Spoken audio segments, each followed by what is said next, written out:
Hello everyone, welcome back to Rob's Gaming Table. I'm Rob. I'm Mel. And we're here for the first time since August of 2021. We're playing Lands of Galzyr again. It's back. We have the production copy with some bonus stuff in the box. Thank you, Sammy, over at Snowdale Designs. Full disclosure, this game was sent to us by the publisher. I didn't pay for it. That won't change me ranting, complaining, enjoying it, ups and downs, emotional roller coaster, you know, being myself on the internet, which I don't recommend. I don't recommend. You recommend being someone else? Yeah. Be fake on the internet. Trust me. You'll get further? Mentally, it'll be better for you. I promise. But hello, everybody. Welcome. We're going to do another playthrough today. We're going to take a look at the final production copy, which I must tell you, I have to shout this out. I have to shout this out. Sammy over at Snowdale Design. He's a Finnish designer from Finland. The publisher is. Okay, it's more than just him, but he's the only one I know. But Sammy Lotsko, he gets his prototypes. He makes a prototype of a game, so he'll design some of the game. And then the prototype, he gets manufactured at the exact same factory that he manufactures the final game at. So there's no messing around. Like when you see his games demo displayed before when they're on crowdfunding, you know what you're going to get in the final copy. You see it. You know what it is. He's like working on the game already. It's not just duct tape, bubble gum, glue, pocket lint put together to make a prototype. So that's one of the reasons why I'll actually play the prototypes for his games on the channel, because he does that. He makes them like there's no like possibility of deceiving the customer. Like, here is what you're backing. Here's what I'm working on. Here's the art, the components, the dice, no placeholders. It's just like a game in progress. Well, now we have the final game that has all 4 billion cards in it. I don't know how many it is. It's around probably 400 or 500 or something crazy. 480. Yeah, 480 cards. 480 cards now in this game, but our prototype came in a production box. We only had so many cards. We probably had like a couple hundred cards when we played it last. But they continue to play test the game, add new cards to it, develop the story. This is an app, not an app-driven game. This is a game where instead of producing a giant paper book, then coming out with an app to be an alternative or to replace it, you need to use an app for this game, but it's a web app. So you can use it in anything that runs a modern web browser. And all it is replacing you having a giant paper storybook as you roam through this open world sandbox adventure, co-op or competitive game, however you want to play it. And yeah, you just roam around, and when you actually trigger a story moment, instead of opening up a book and finding that page and then doing some kind of reading story and then doing a skill check and then telling you to go to page 742 section B, you read that and then you got to go back, and if you have this character and this card and this tag, you got to do this. So instead of messing around in a giant book, kind of like how we did, I think of like Tainted Grail when I think of this, there's no book. They just went straight for the app. The web app. So you can open it up in a web browser. You can download it locally. It doesn't require the internet. So it does require the internet to get it the first time, obviously. But you can download the app as like a contained like web app. And then you can launch it and use it even when you don't have an internet connection. So you can put it on like a phone, a tablet, like a Nintendo Wii, anything that has like a modern browser should be able to run this. I don't know if the Nintendo Wii's browser Opera would actually work with it for sure, but you know what I mean? Like, anything that has a web browser, like I'm assuming like game consoles and stuff, and you have like a Linux machine that can run like whatever, some version of Chromium or something, it should work fine. Like you should be good, which is cool. So you don't need to have access to the iOS, App Store or the Android Play Store, or Steam or something. You don't need any of that stuff. You just literally need to scan a QR code, go to a web address, and boom, you open it up in a web app, it's there. Okay, so barrier of entry for that stuff is pretty nice.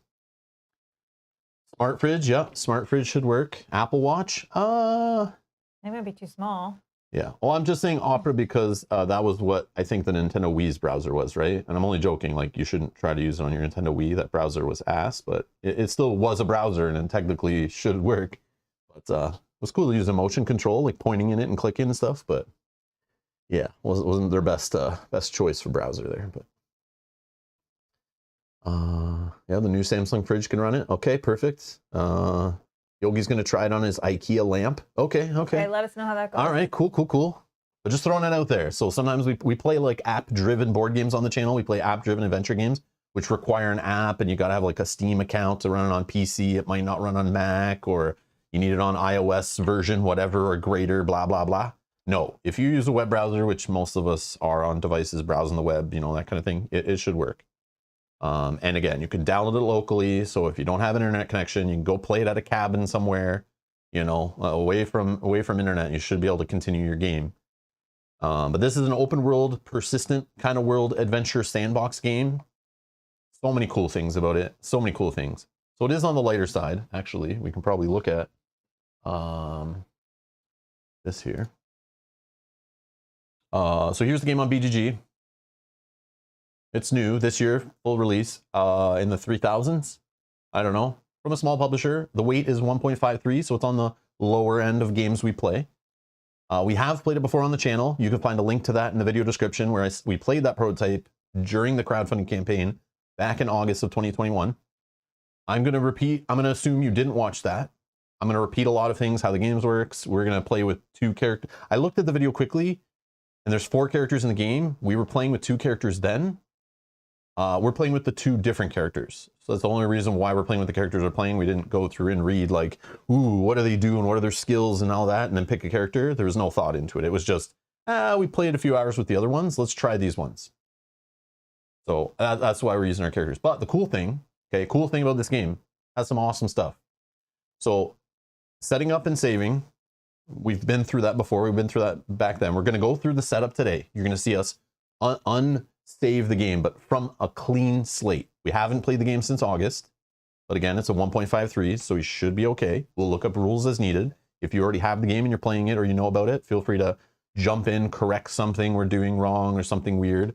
But we'll figure things out as we go. Today, the point of today's stream is to show off the game so you understand what is going on. We're going to do a full playthrough. We'll talk about how it works. You'll see how it works as we go through play sessions. But back to the cool stuff. So it has a setup and saving mechanic. And here's the mind-blowing part. I could have been playing this game 5 sessions by myself, let's say. It's solo. It's 1 to 4 players, okay? Community says best with 2, okay? I could have been playing solo 5 sessions. 3 of those sessions, I could have played with 1 character in the box of the 4. 2 of those other sessions, I could have played with another character. And as I save, there's a save slot in the, think of the library little card holder, kind of like 7th Continent, which we played on the channel before. There's a couple of these card holders that have little dividers and you kind of save cards. So it's like kind of like 7th Continent works, right?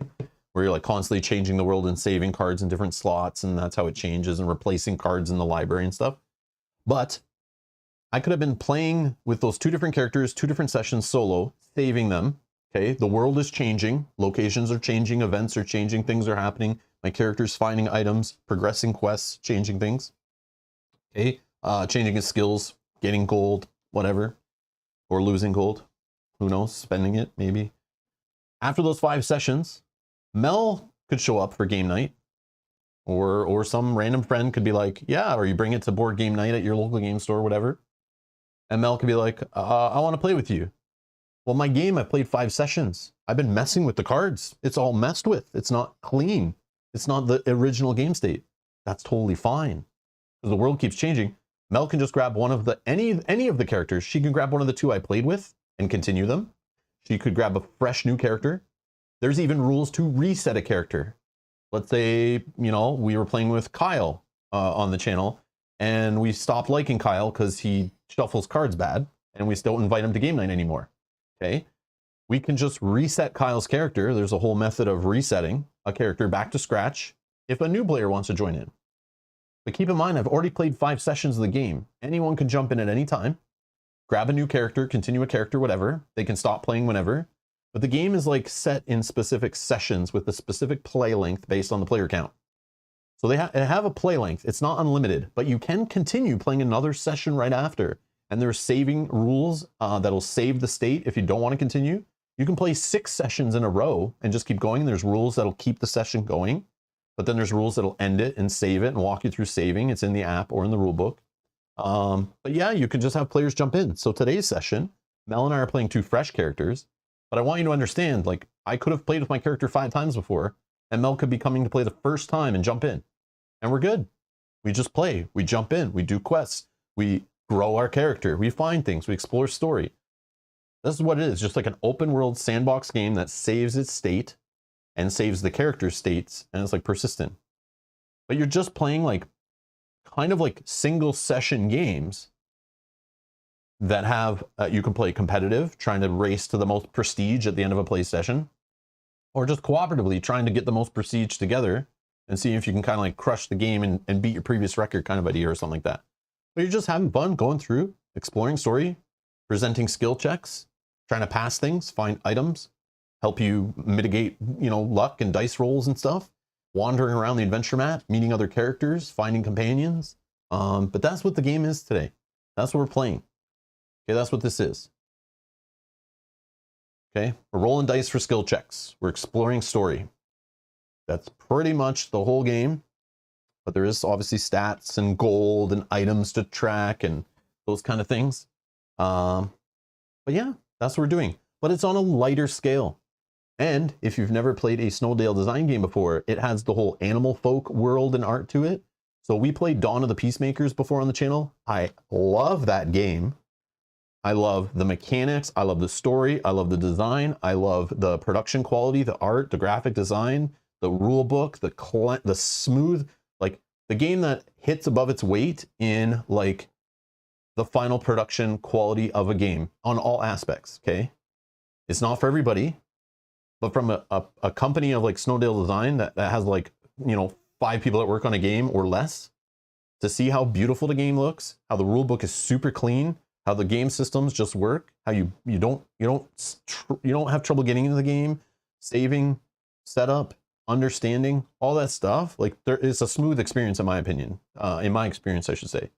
This game is like that kind of idea too, where it's just clean, looks beautiful. So if you played Dale of Merchants, Dawn of the Peacemakers, Lands of Galzyr is in that same world, the same art, same kind of graphic design, just clean, beautiful, color, vibrant, very family friendly look to it, but still like the quality you expect as like a hardcore, like modern board gamer.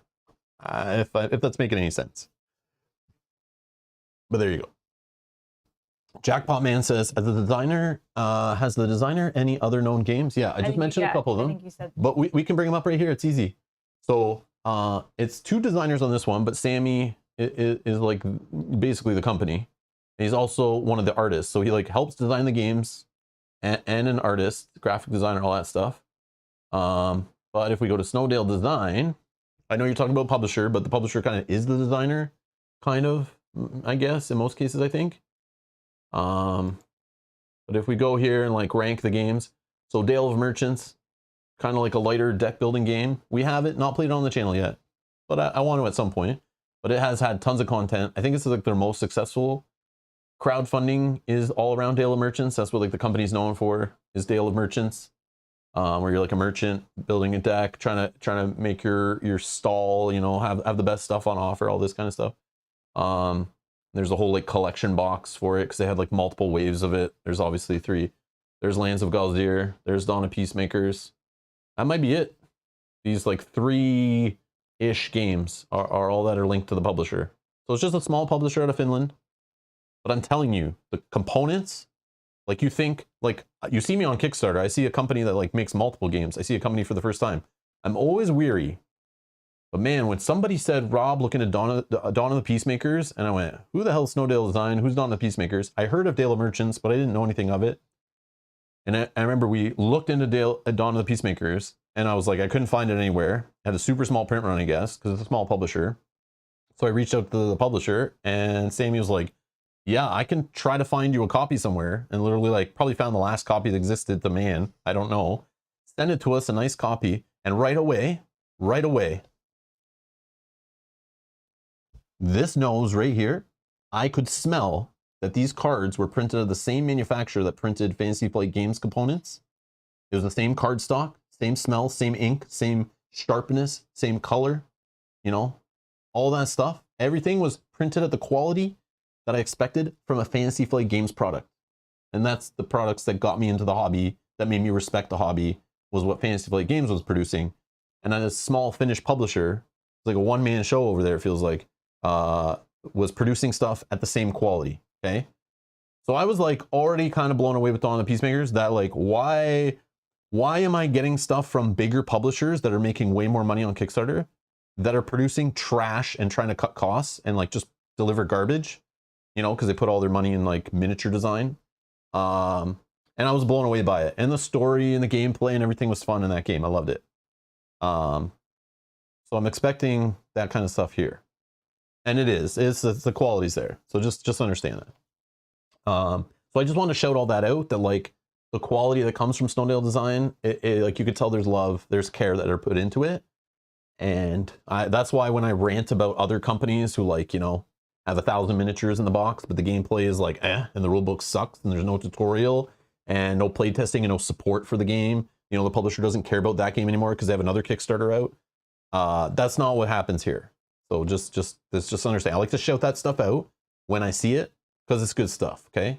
And I like to rip on it when other companies don't do it. It's just so you understand there's like a, you know, that kind of thing there. But yeah, there you go. No, there are games that have miniatures that are good. But sometimes too much money is spent on the miniature, marketing, development, sculpting, manufacturing, and the cost goes into that, the time and effort goes into that.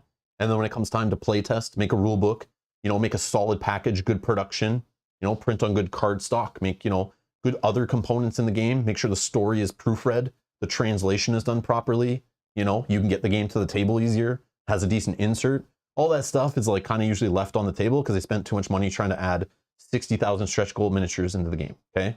It happens. It 100% happens all the time. It's garbage, okay? We're not dealing with that here. We got nice wooden meeples. We're ready to rock. All right, anyways, there you go. So I just want to show that stuff out because I like to do that on both sides, you know? So there you go. Tell it how I see it. Whether that matters, just all my opinion though, too. All my opinion, you might think this stuff sucks. Again, you know, what I say, who knows? Anyways, Mel, you have anything to say there? All I was going to say is right before we went live, we had a new producer, Alan Morgan. Oh, yes. Thank you so much for clicking the join button and becoming a member of the channel. Yeah, and Alan, you're in the credits already. Thank you for becoming a producer. Thanks for supporting the channel. Yeah, I did see that pop, and then I was like, I'll talk about it in a minute. But then I start rambling and going through my usual. Otherwise, I forget stuff, right? But thank you, Mel, for being in my memory. I appreciate it. Alan, thank you so much for clicking the join button down below and supporting the channel. As many of these awesome folks have supported the channel, or on Patreon, links are down below if you'd like to support the channel. Thank you. But yeah, not every game is provided to us by the publisher, so we pay for the majority of games we play here. But again, thank you to Snowdale Design for providing a copy for us to play on the channel. I appreciate it. Even knowing that I will speak my mind on games. I don't really want to, but people ask me to, so I just do it. But you don't have to pay attention to it. You can fully ignore it and skip through it if you want. You know the drill. All right. So, anything else we need to talk about the game? Yeah, maybe. The game is here. I just need to make sure, because people will ask. I know it's available at some retailers, but it's one of those games where they can only get it so far into retail. Yes, I have the link to the website down below. If you want to purchase the game, find out any more information of the game, find the FAQ, the errata, you know, the list of components, a look at the game, you know, you're obviously going to see it here on the video, but you want to find the Discord server to ask questions with the publisher, you know, go on Board Game Geek, you know, he's in there answering rules questions and stuff. You know, you want to buy the game, you're looking for the add-ons we might be playing with today, you want to find a set of sleeves for it or something. All that stuff's here on their website, okay? For sure, that's where I know you can get it. Some of this stuff obviously won't be in every retailer. It depends on the retailer to stock it. Depends if it's available in your country. But supposedly most of this stuff is available. It's kind of like, same way 7th Continent does it. They're a small publisher kind of too, right?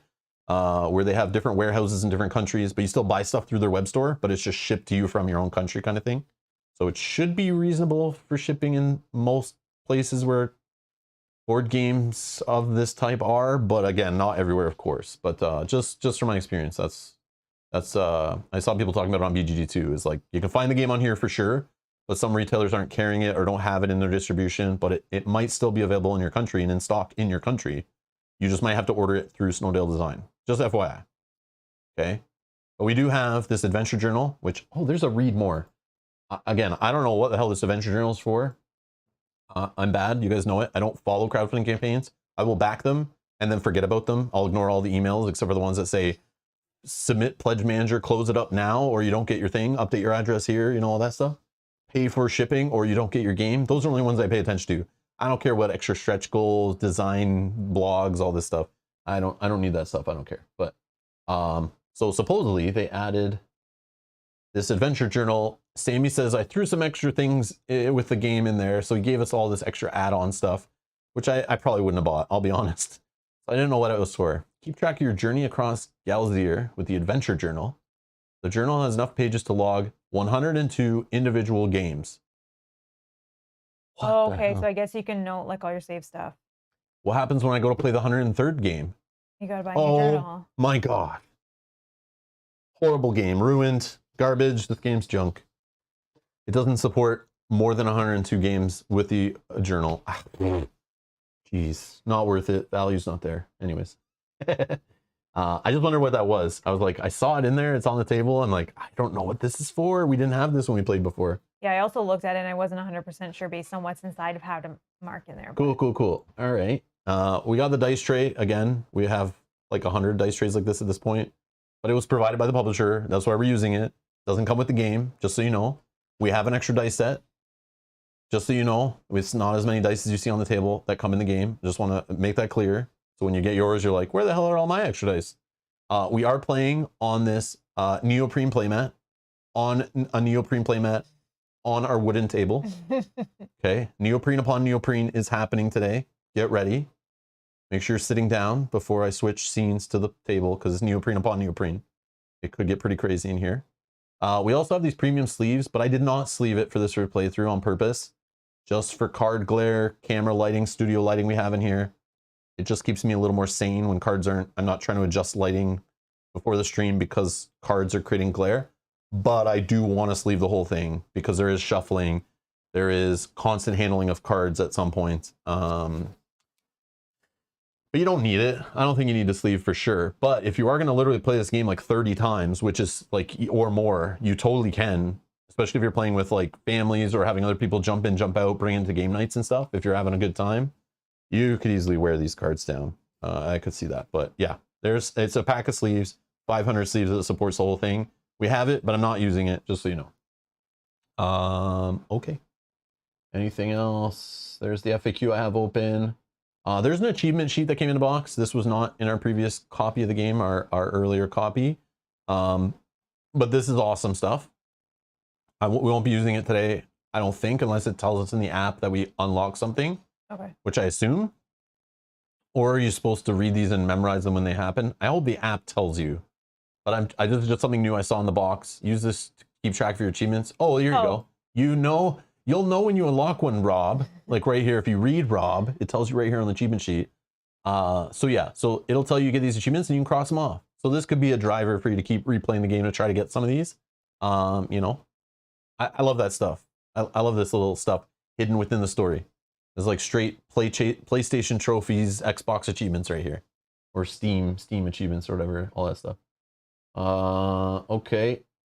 The game comes with a welcome letter that I already did this setup stuff, but just letting you know, you have to put pegs in the characters for the first time when you open in the box, set their dials to 10 gold to save your gold.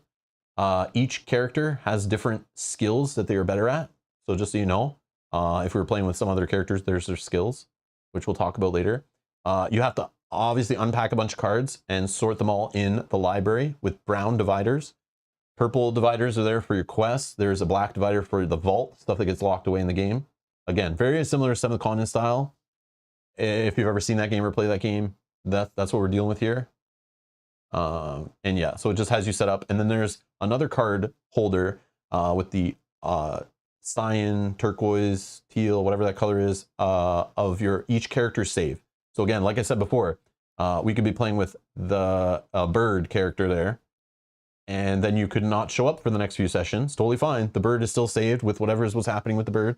And you could then play the bird later and pull out the cards for the bird and play with it.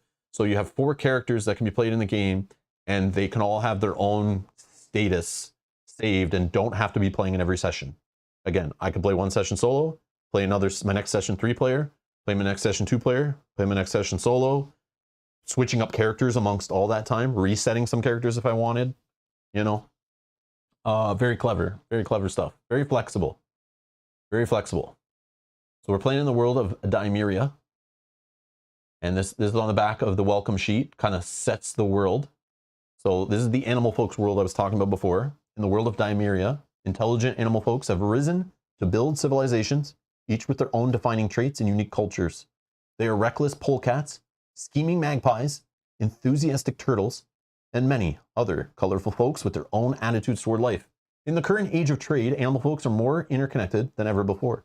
The discovery of the steam power and other great inventions have transformed society, easing travel into supercharging industry. This newfound prosperity has brought stability and cooperation, as well as unprecedented prestige to capable merchants. However, even amidst all that, the folks have never lost their love for adventure. Meet the adventurers. So again, it talks about the adventure background. This could help you when you're getting started with the game of who you might want to play first.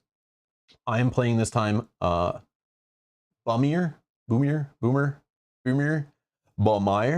however you say that. I will say it 16 different times, all 16 different ways as we play for fun. Boomer sounds fun. Boomer is tough as nails polecat who is no stranger to adventures. He's been on one for decades, a fearless, wandering soul. He is always after the next forgotten ruin or buried treasure that catches his eye. You did read this before, didn't you? No, I didn't. I picked it because he looked cooler out of between the lizard and the polecat. Oh, okay. I didn't think I wanted to give you a character from the cat family, because then you might have been, uneasy the whole time we're playing. Yeah, no cats, no birds. I'm happy. But you're fine with lizards? I mean, sure. Okay, good to know. All right. Not in my house. Damn it. Damn it. All right. His latest find has led him to Galzyr, the home region he left behind a long time ago.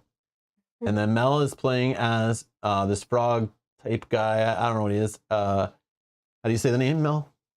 I had said it in my head a few times before how I was going to say it. Caridaya? I don't know. Caridia? Caridia?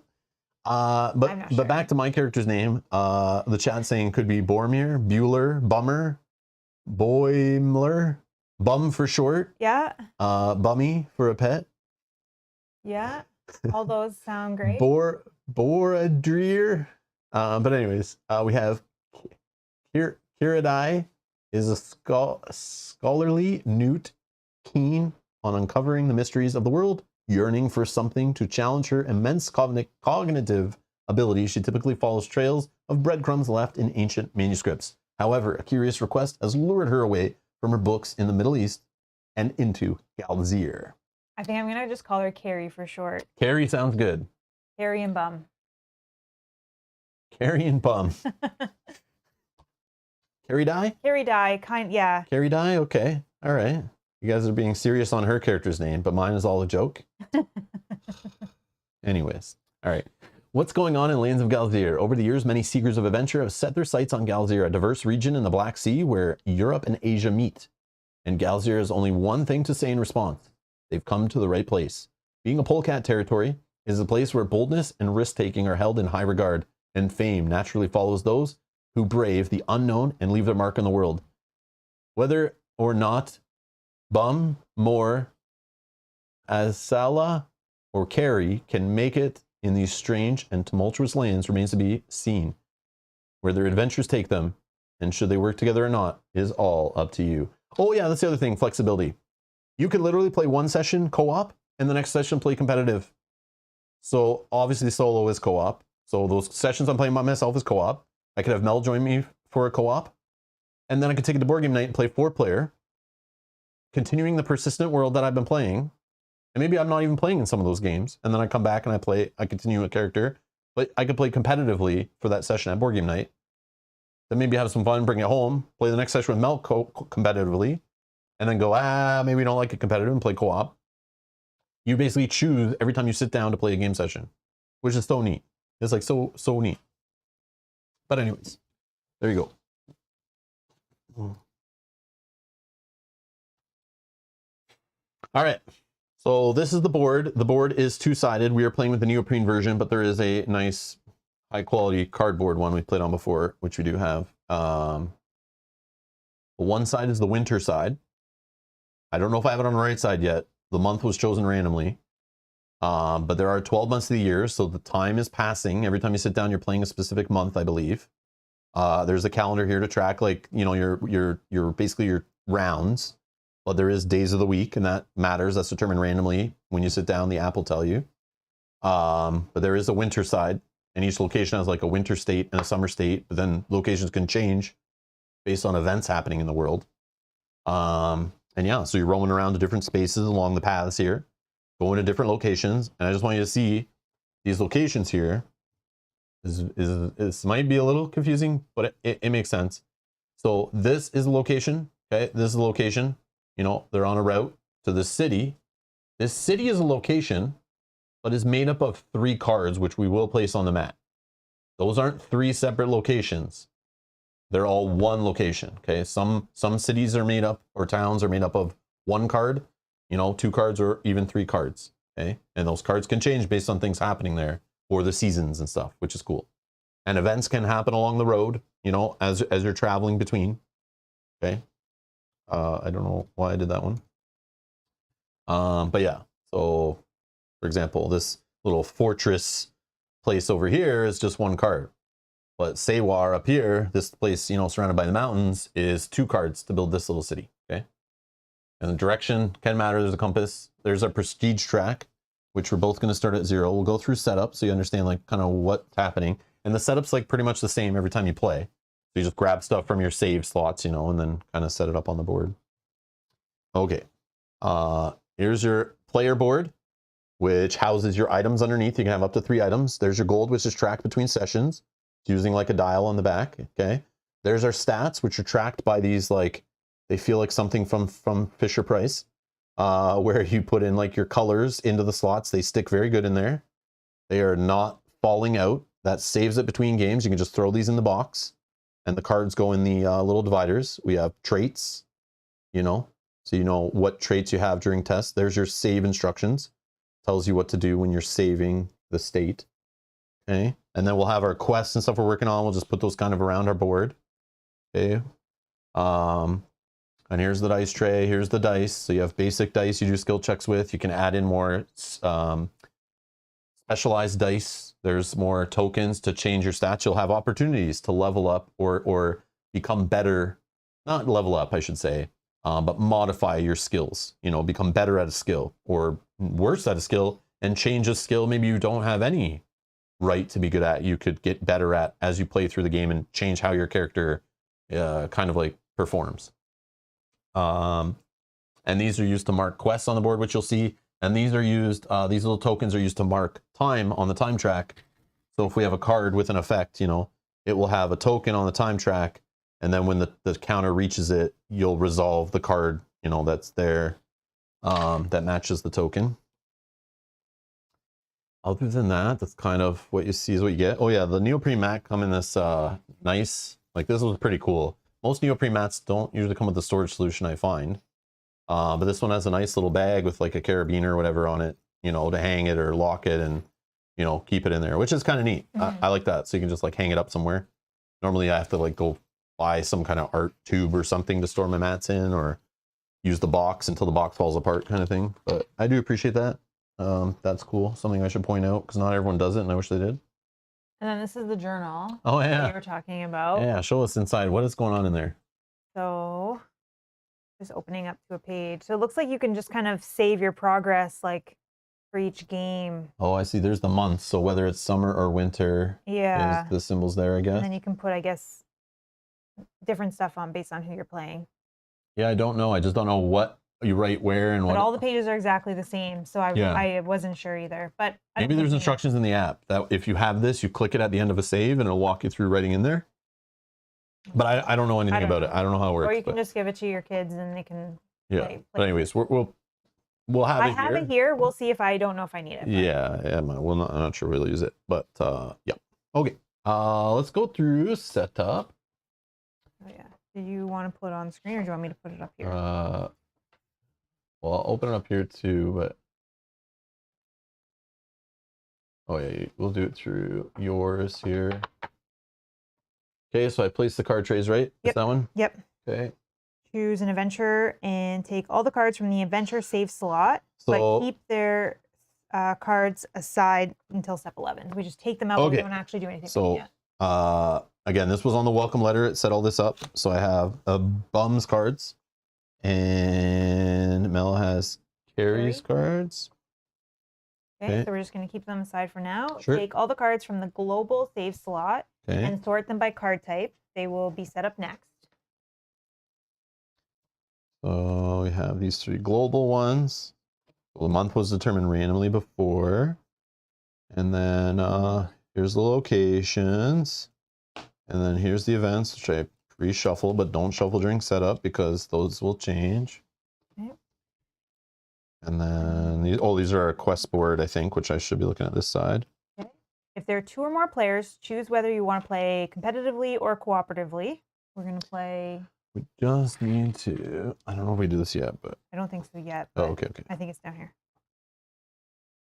Okay, go ahead. Do we want to play competitively or cooperatively? Cooperatively, I think. Okay. Because the reason why cooperatively, you're allowed to show people your cards at any time. Most cards are open information. But if we're competing, our quests are to be kept... There's a public side that can be read when it's in the quest board. But there's kind of a secret side, which you're supposed to keep in your hand and private to yourself. But you can show anyone at any time in either game mode. But because we're playing on video, we want to kind of show everything about the game. So even when we're reading from the app, normally you'd have a story master, kind of like the other player, basically read and then present choices to the other player. We'll just do it all together on the screen so you guys can see it, understand what's happening, see the quality of the app, how the flow of the game works. You guys can chime in. But we're just going to leave these like face up on the table. Who cares if we know? But in co-op, obviously we're working together. So it doesn't matter, but we're just going to play fully open, fully co-op. It just makes more sense for us presenting this game to you on video. Okay, so we're playing cooperatively. It says, okay, place the global status cards face up within everyone's view. Read the cards now as some of them affect setup. So read these cards? Yes, the global. Global? The global status cards. Okay, global status cards. All right, first global status card. Hello? Oh, come on, it did it again? It even tested. I don't know why it does it sometimes, and others it doesn't. Okay, one sec. Oh, thanks, Janet. Janet says, the journal is freeform. You put whatever information you want for each session. Okay. Thank you. It just looks so organized, like there's spots for things. I just don't know what. Okay, cool. Oh, we're starting in September? Yeah, that was the random one I shuffled when I was doing the welcome letter, and we got September. Oh, we are using the winter side. Oh, cool. Which is why it's scratch everything I just did. Yeah, that makes Which sense. wasn't much. Okay, that makes sense now. The weather is turning colder, and the frequent rain in the first snowfalls, and the frequent rain into the first snowfalls. Some scale folks and pale folks travel south to escape the coming frost. Use the winter side of both the game board and location cards. And then it tells us when we save, which we're not saving yet, but this is what a save function looks like. It tells you when you're like putting it back in the box, follow all this save stuff. But the app will walk you through that at the end of a session. So this session is happening. We're going to flip that. Yep. Which I don't think we played on this winter side last time, not. Which is awesome. We certainly did And not. let's try to line it up like that. There's a little curl in my mat, but again, it's new. Little curl on the board. Okay. Okay. Which I can totally fix by just doing something like that. All right. Okay, that's good. What else is on that card? That was nothing else, right? Nothing else? Nope. Okay. I have this global here. Discord. Earn fame and glory by beating the competition. We could play competitively or return this to the global save slot, which I will do. Or Harmony. Reach your true potential by ignoring needless distractions. Play solo/cooperative or return this to the box. So there is a time on this, which is X. We're playing with 2 players, so it's 7. So you're going to find 2 matching tokens in there. And basically, when we reach end of round 7, we'll do this kind of like closing chapter thing to like tally up and save and all that stuff at the end of the session. But obviously, it's a different set thing at the end of a competitive game where, you know, one player can rub it in the face of everyone else that they were better than them. But that will not happen here, just so you know. Okay. Okay, I'll put them both on here for now because we don't know what day we're starting on to know where to put the second one. So I'll put that on in a bit. Okay, that's all of them. Mm-hmm. Timer tokens will be placed in step 10. Okay. Place the game board in the middle of the playing area showing either the summer or winter side according to the month of the global. Place the location cards and any local status cards on the game board on their appropriate places. So here you go. For example, here's a location on the winter side, like the art. I'm telling you, the art, like, look at this. Like, does that not look awesome? Look at the detail there. Yeah. Okay. There's just one little part of a city, Better right? than that one. No, I'm just kidding. Yeah. So there's the without the snow and with the snow. Okay. Cool. Yeah. All right. So you're going to place all those out. All right. 12, 11, 10, 9, 8, 7, 6, 5, 4, 3, 2, and 1. Okay, and we don't have any local status cards, I assume, because this is the first game. Okay. Place the event deck face down within everyone's reach to form an event deck. That's done. The event deck is not shuffled during setup. Place the quest cards public side up in a row within everyone's reach to form a notice board. For each quest on the notice board, place a quest token on the corresponding pickup location of the game board. Place the remaining quest tokens near the notice board. Got them here. Whenever a notice board contents change, update the tokens to match. Okay. Place each player's prestige on 0 on the prestige track whenever you earn. Okay, we can flip it. There's a 10 side on the other side if we need to gather all the dice, markers, everything. We have all of those within reach. Open the adventure book and use it to randomize the starting day. There we go. All right. Adventure book is open. Okay. Book of Adventures. Okay. All right. So I just need to find it on my other screen. Magic fail. All right. So we're playing in September. Yeah. Okay. And it randomly told us we're starting on Thursday, which Mel is marking there with our little... Place a day token on the appropriate day. Our little wooden day token. And then for each time effect, in any order, place the unused timer tokens on the calendar as many days forward from the day token as the number on the timer box shows. Then play... Sorry, we're playing 7? Yep. 1, 2, 3, 4, 5, 6, 7. So the game will end next Thursday. All right. So this is going to be a long stream. We're playing from Thursday to Thursday, 7 days in a row. We're going to be here for a while. Okay. Each player takes their adventure board and figure matching their adventure. The amount of gold you have is shown on the... Sorry, the amount of gold you have is shown on your board and should not be altered. 10. We start with 10 gold each. Place your item cards face up below your board and status cards and companion cards face up to the side. Quest cards are kept in the player's hand. But we can just keep them on the board. Okay. I think these are both... Yeah, they're not item cards. So yeah, you would do whatever. Whatever you want. Nope, whatever you want. Like whatever you want. Who cares? I don't know. That's fine. But just leave room for your 3 items. So that's the only thing. For any timed effect, repeats the instructions on the previous step, placing any timer tokens. Okay. The player who most recently completed a task given by another person receives a starting player token. We'll just do it randomly. Yep. As it says also in there, you can choose random. Alternatively, you can randomize the starting player. Yay! Mel's odds. I'm evens. Sure. Oh, yeah. Evens. Yay, I'm the first player with my first player token. Just so we don't, you know, in case there's any confusion, I am known as the starting player. And your turn starts a new day. Awesome. Okay. The starting player places their adventure figure on their chosen location card and may pick up quests matching their location from the notice board, filling it up after 3 for each pickup. But they have to abandon or blah blah blah. Okay. But because we're playing for the first time, we don't put our characters on the board yet.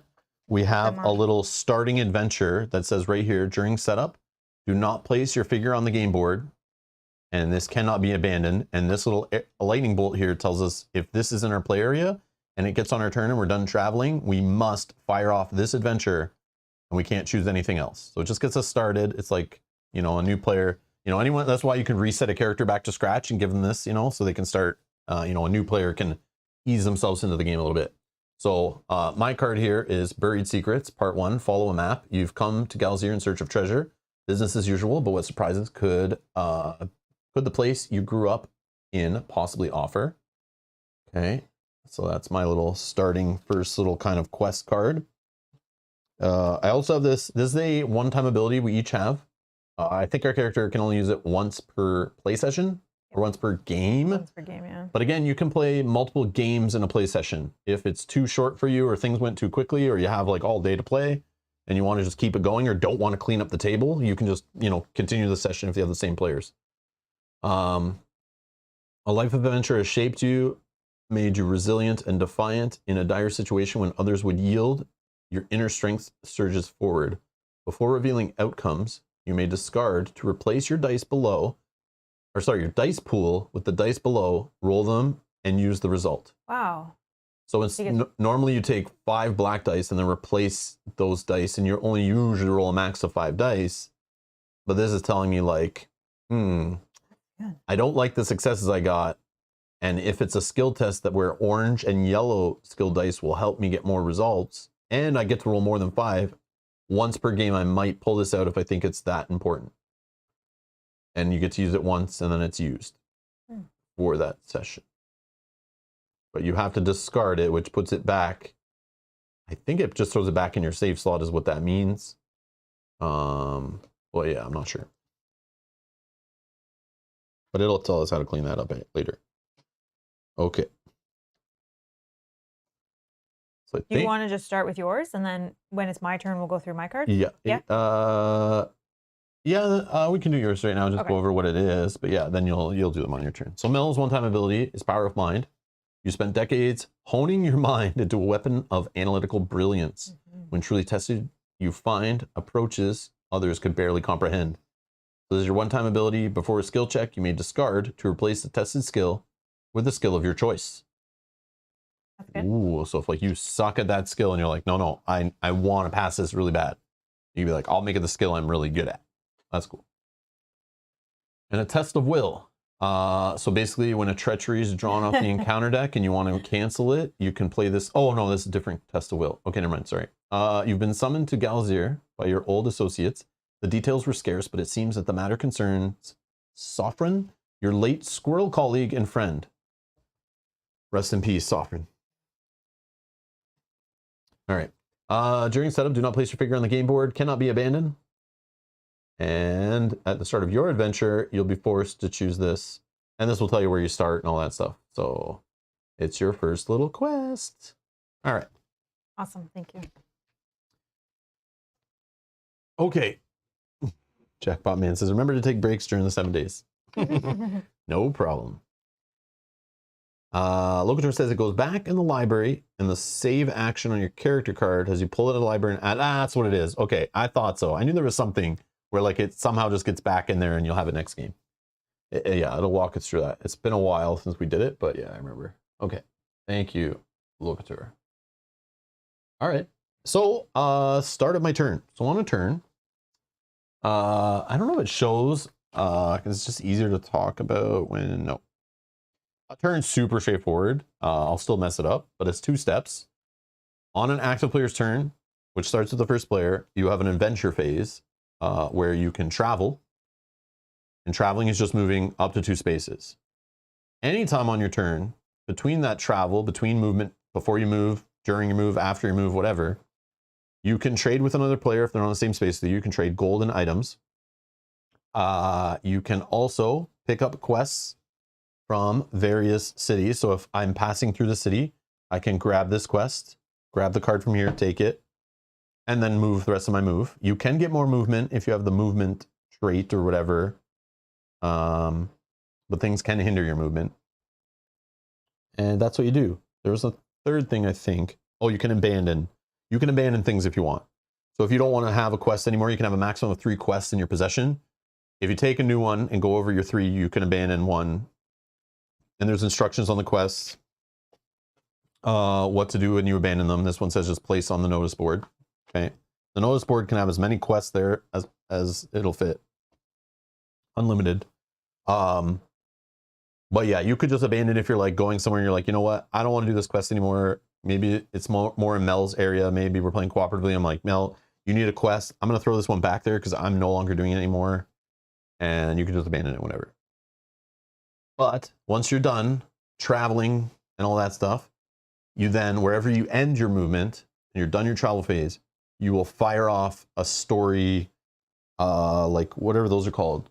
A quest or something. Like, what are those little, the 4-digit numbers called? Like a scene? A scene. That's the word I'm looking for. A scene. You will fire off a scene. So a scene could be one of many things in your possession. It could be on an item, a quest card, you know, any cards, a companion. There's like your personal quests, whatever. You could have a quest from here. It could be on your location. Okay. You could be at a city and just fire off this. There are events that will just happen. Like, there could be something happening out here. You'll put a card down where there's like an event that you can fire off here, a scene you can fire off here. Okay, you can be in this city, for example, and fire off any one of these 6 scenes. Okay, there's 6 on that. You know, 2 on each card here. You could also, if you don't want to, or there is nothing you can fire off, everything's kind of locked. You can just grab the first card off here, and based on, we'll show it as whatever. Based on this, you'll go down the card and find the first thing that's true. So if like you're on a settlement, grasslands, forest, a hill, whatever one happens first, that's the one you'll go fire off a scene from the adventure book. So every turn you are traveling and then doing a scene. Okay, you could stay where you are. You don't have to travel. So you could just be in the same city, like working through things or whatever. But you could pick up a quest somewhere, try to travel somewhere else, fire that off, whatever. So yeah, pin number. Okay. So, because we're starting a fresh game here, I have to, again, if you have a lightning bolt beside any one of these in your play area, you must do this on your turn. So obviously I'm not on the board, so I can't travel. So we're just going to go right to the scene of 84. And I could scroll for 3 years, looking for numbers. This just shows you how much craziness is in this game. There's a lot. Or you can just type in here. I think I could just put 2 digits. Let's see what happens. Does it know to fill in the zeros? Oh, it did. Oh, clever guy. All right. So you know what? I mean, that is kind of small-ish, but I think, let's check the settings. There's like settings in this web app, which I appreciate. So I turned down the sound effects. So there are sound effects when you click on things and things happen.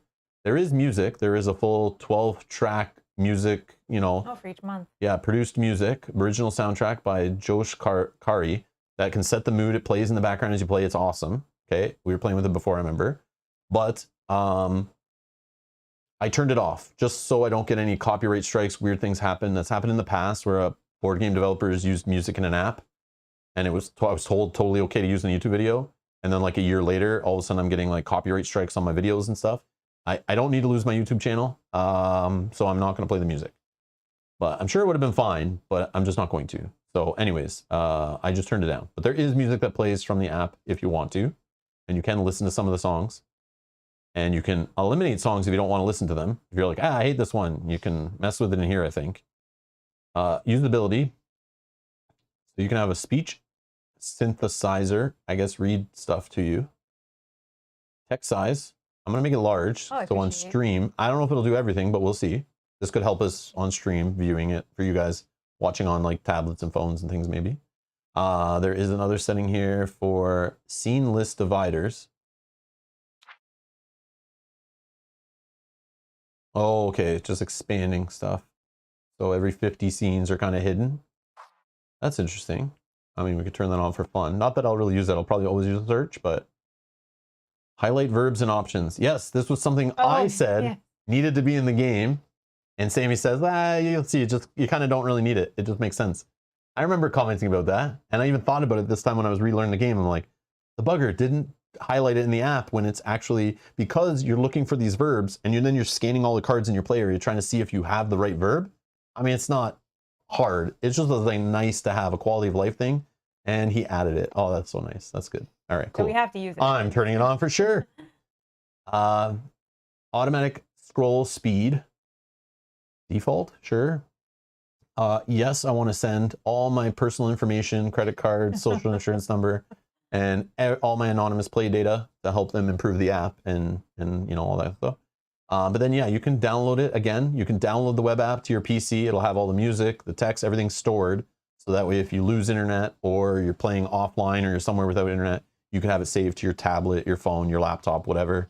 And you can just open it as a local copy from the web browser. There's also links to the FAQ in here. You can reset all your settings back to default, or you can reset the current game and start over kind of stuff. I appreciate all this stuff in here. And this is version 1.1 we're playing with, so there might be different if you're playing with this in the future.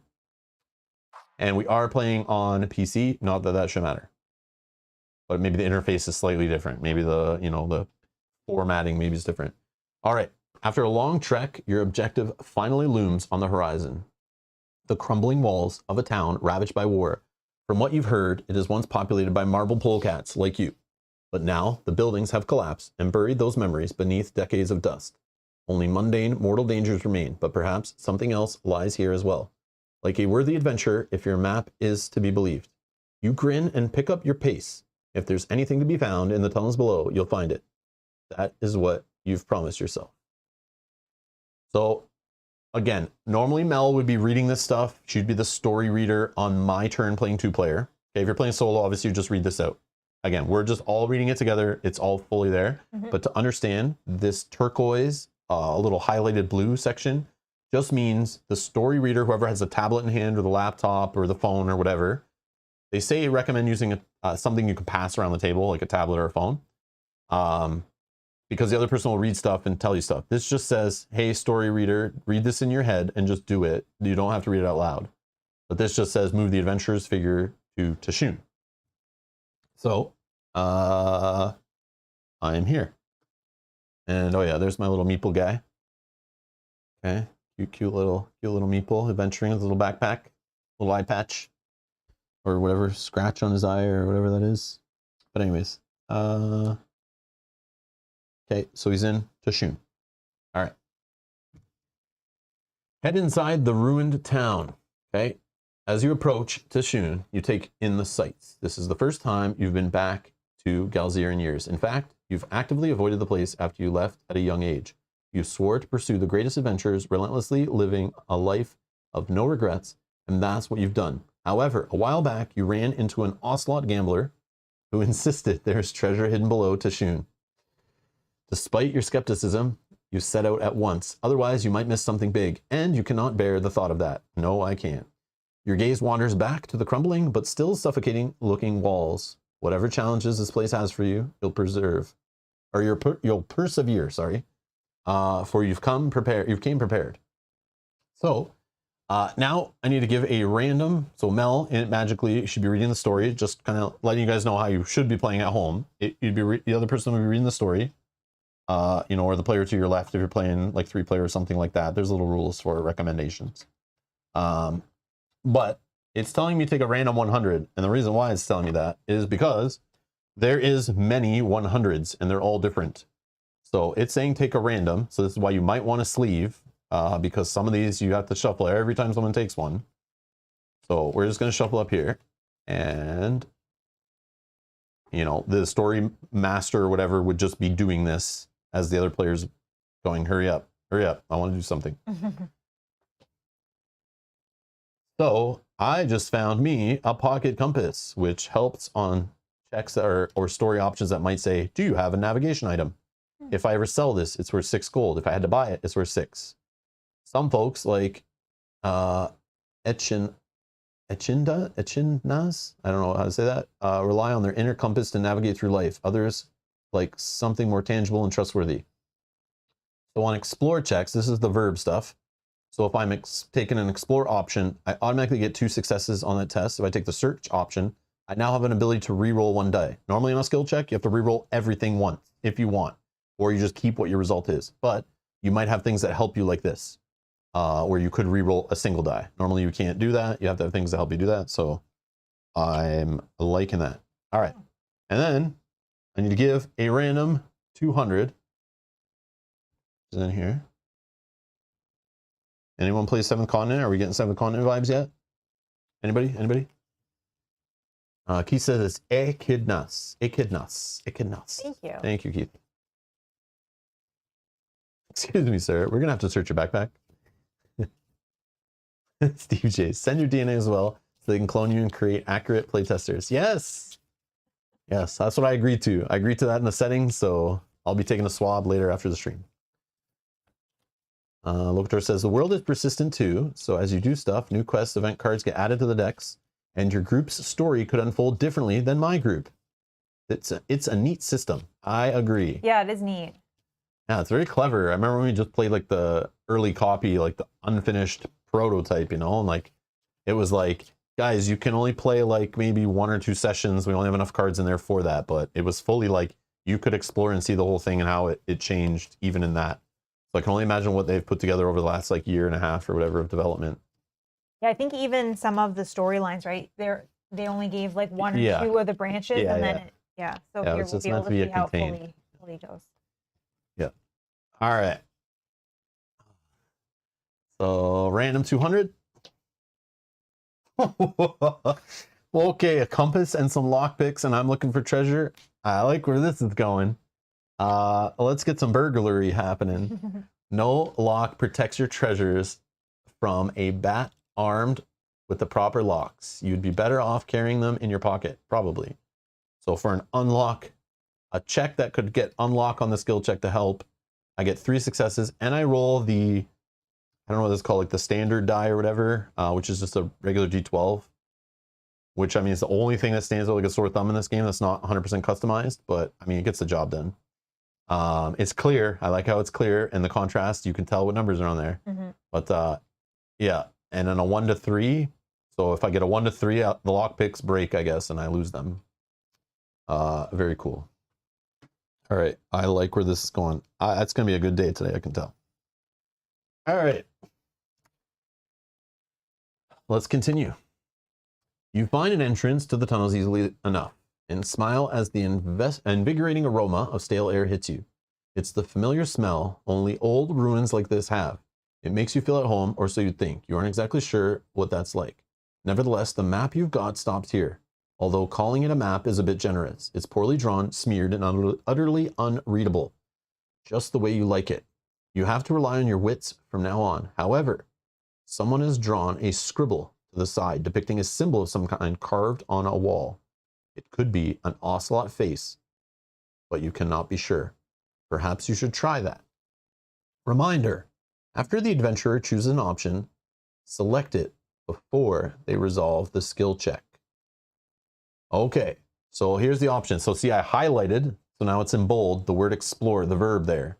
So I would look at my cards now in front of me and try to see, okay, I have help on explore tests, but I also have help on search tests. So I kind of got lucky. I found the pocket compass a little bit, but I also see the difficulty of the tests, and I like how they're color coded.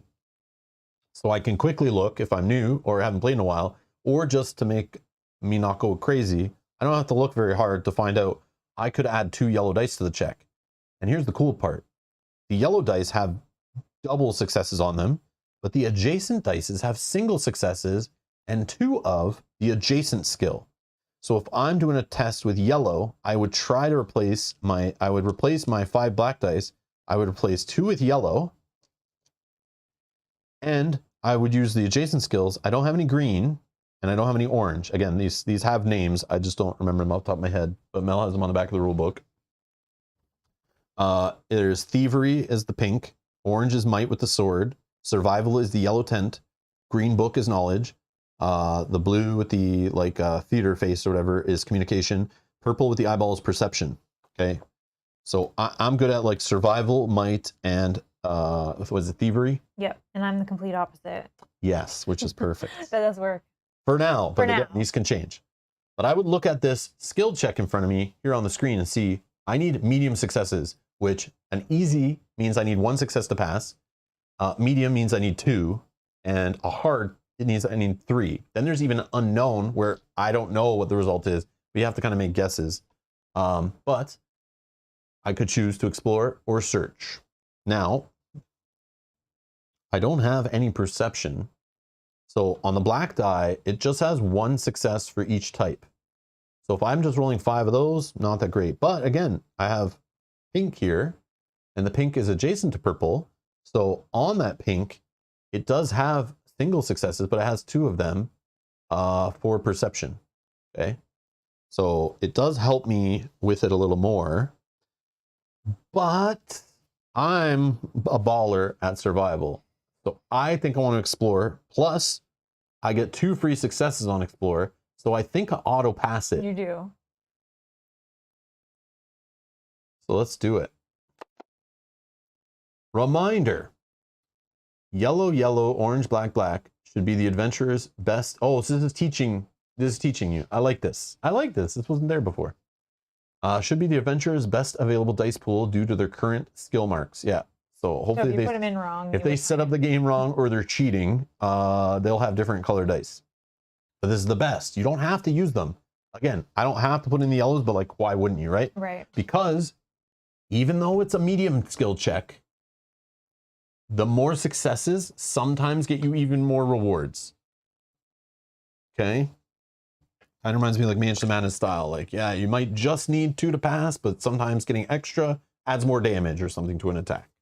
Or more gold or whatever you get rewarded is what I would assume those kind of things happen. All right. So I'm going to do the skill check. So obviously we're not going to reveal the outcomes until I actually roll the skill check. So I'm going to take those dice that they show there because obviously that's the best I could do. And again, you can only have a max of 2 of the same color. Normally that's all the dice you would have available to you in the box. But we do have a whole second set of dice that were thrown in with the game. They're an extra add-on. So that's what I'm rolling. Okay. So I'm rolling. Okay. My skill check. I'm looking for tents, which you can see on the screen there under medium. Even shows you the icon you're trying to get. So I have 1, 2. We can probably do this. Nope. Wrong button. This. Nope.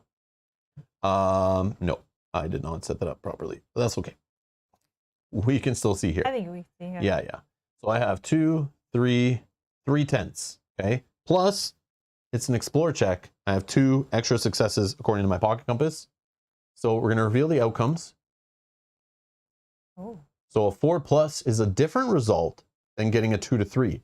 So if I only had 1 extra success beyond the minimum requirement of 2 for a medium skill check, a 3 still gets me the same results. Okay.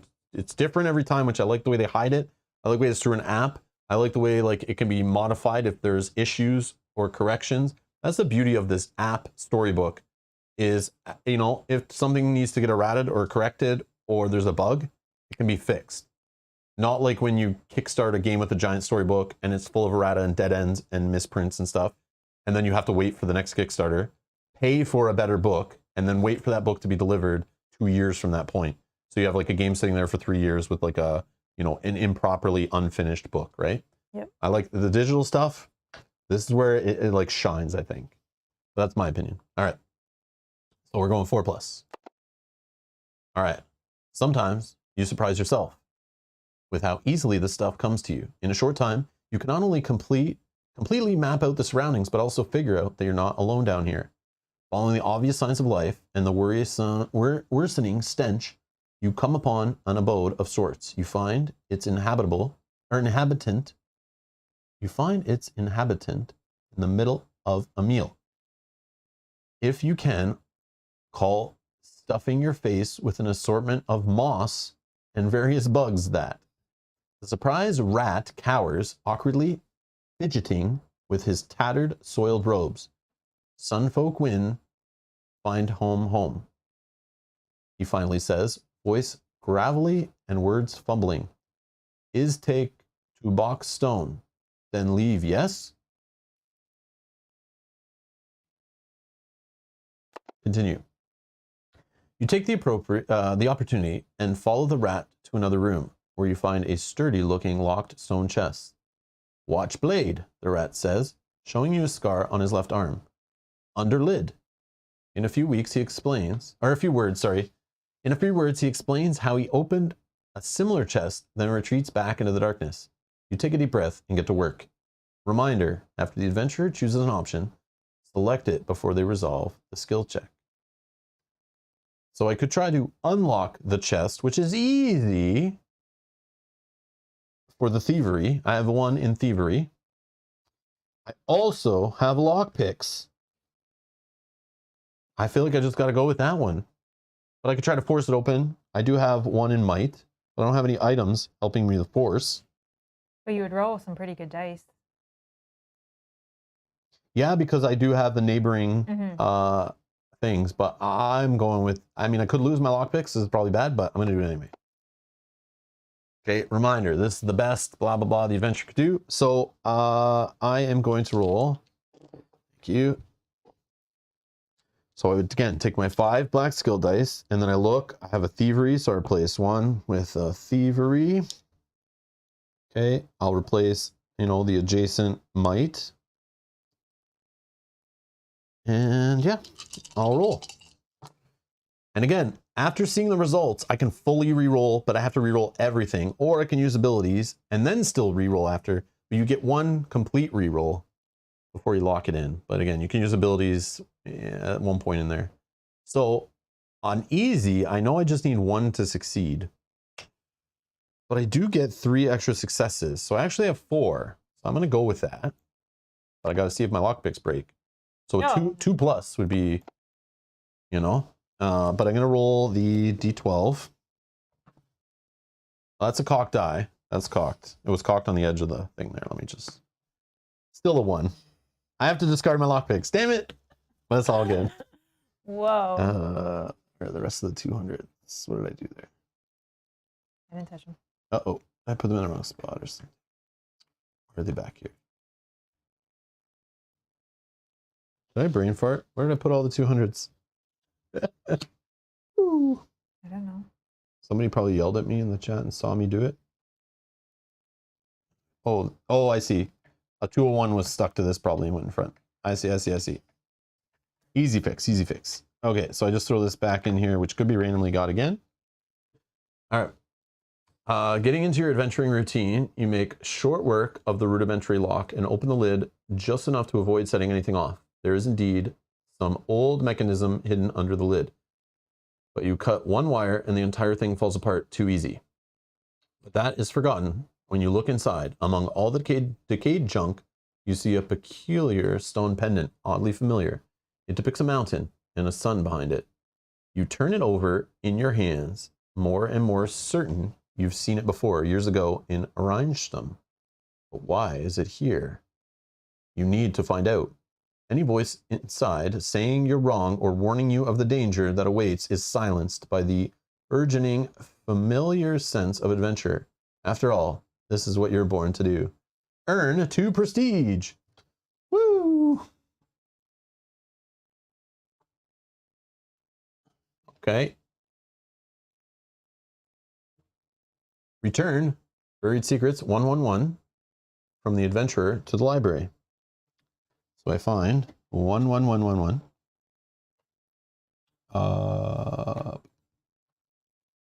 What am I doing? I'm like seeing a purple card and thinking it goes with the purples, but it's not like that. Okay, library. Give 63 from the library to the adventurer.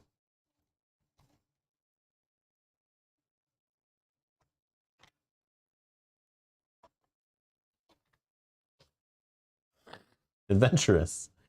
Curious and upbeat are 2 traits that I have now. What's inside that chest, behind that hill, or under that bush? You have no idea, but you can't wait to find out now. So if I unlock, explore, or search, I get a success.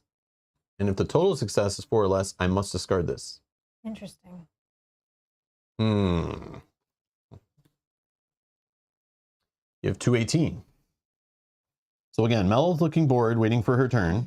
Okay. But normally you would be the one doing this and reading from the book and going through the cards. I can pass it to you and you can do it, but now that I'm trying to get the mat to be flat on this side, I kind of don't want to. Okay. That's why in 2-player, it's like good to have one person controlling the tablet or whatever, and then on their turn pass it over when they're done. So now I have Buried Secrets Part 2. So it's continuing my quest line. And again, it's open world, and this time I don't have to do it right away, and I need to be in Rheinstum to even choose this option on a turn. So again, this is like open world sandbox. Think of like, you know, any of the video games that are popular like this, like Zelda, you know, Grand Theft Auto, you know, whatever. All these open world, Fallout. You just wander around. There's like a main story, a side story, quests, do whatever you want. I never have to continue this if I don't want to, but it's there and I can't abandon it. So I have to keep it with me. But if I want to continue this little quest line, you know, there's a place in Rheinstum where you might find answers. However, obtaining that information carries a heavy risk. Dun, dun, dun. So maybe I want to go build up. Maybe I want to change my skills. Maybe I want to have other things happen before I get there. But yeah, that's the thing. That's a thing. And scene. And that's it for my turn. So now we go to Null's turn. So what's your number? 87. 87? Oh. What?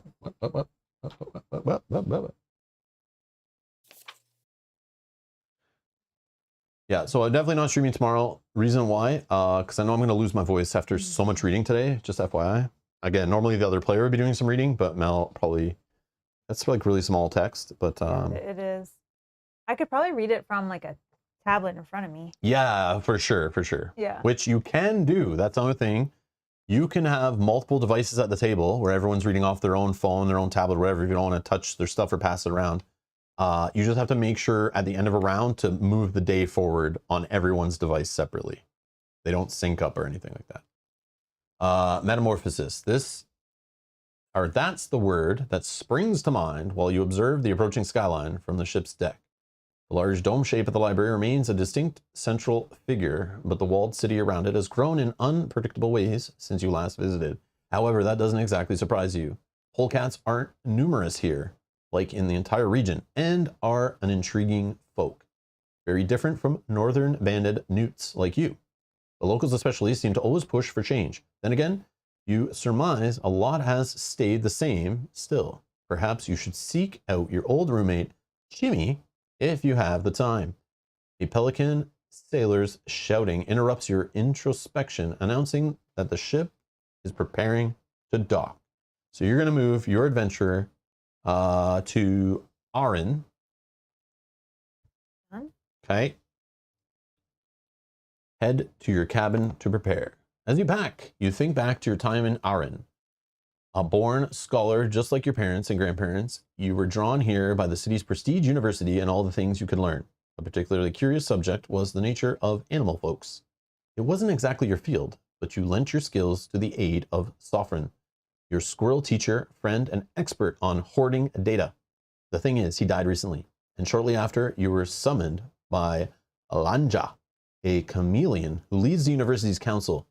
You can't help but infer the two things are likely related. You'll find out soon enough as you grab the rest of your baggage and head ashore, perhaps to meet whatever academic challenges await. Give 2 random 150s to the adventurer.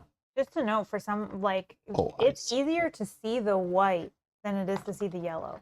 I don't know if that's the same for you. Yeah, like the word is, yeah, the brown on yellow doesn't contrast enough. It is harder. Yeah, they needed to make that like black on the yellow. Yeah. Or something like that. Much clearer. But yeah, it's just a contrast thing maybe. Okay, I realize what it did now.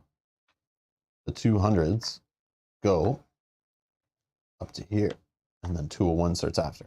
Okay. So 150s. 150s. 2 of them I get. I will shuffle them. Yeah, there was a text-to-speech option. I mean, I can try it. I just don't know the volume of it and all that stuff. So hopefully I don't blow anyone's ears out. But we can try it. I'm curious. But it's just going to be like the the Google Maps kind of reading, I bet. Or it seems a little weird, but we can for fun. It should be some good laughs.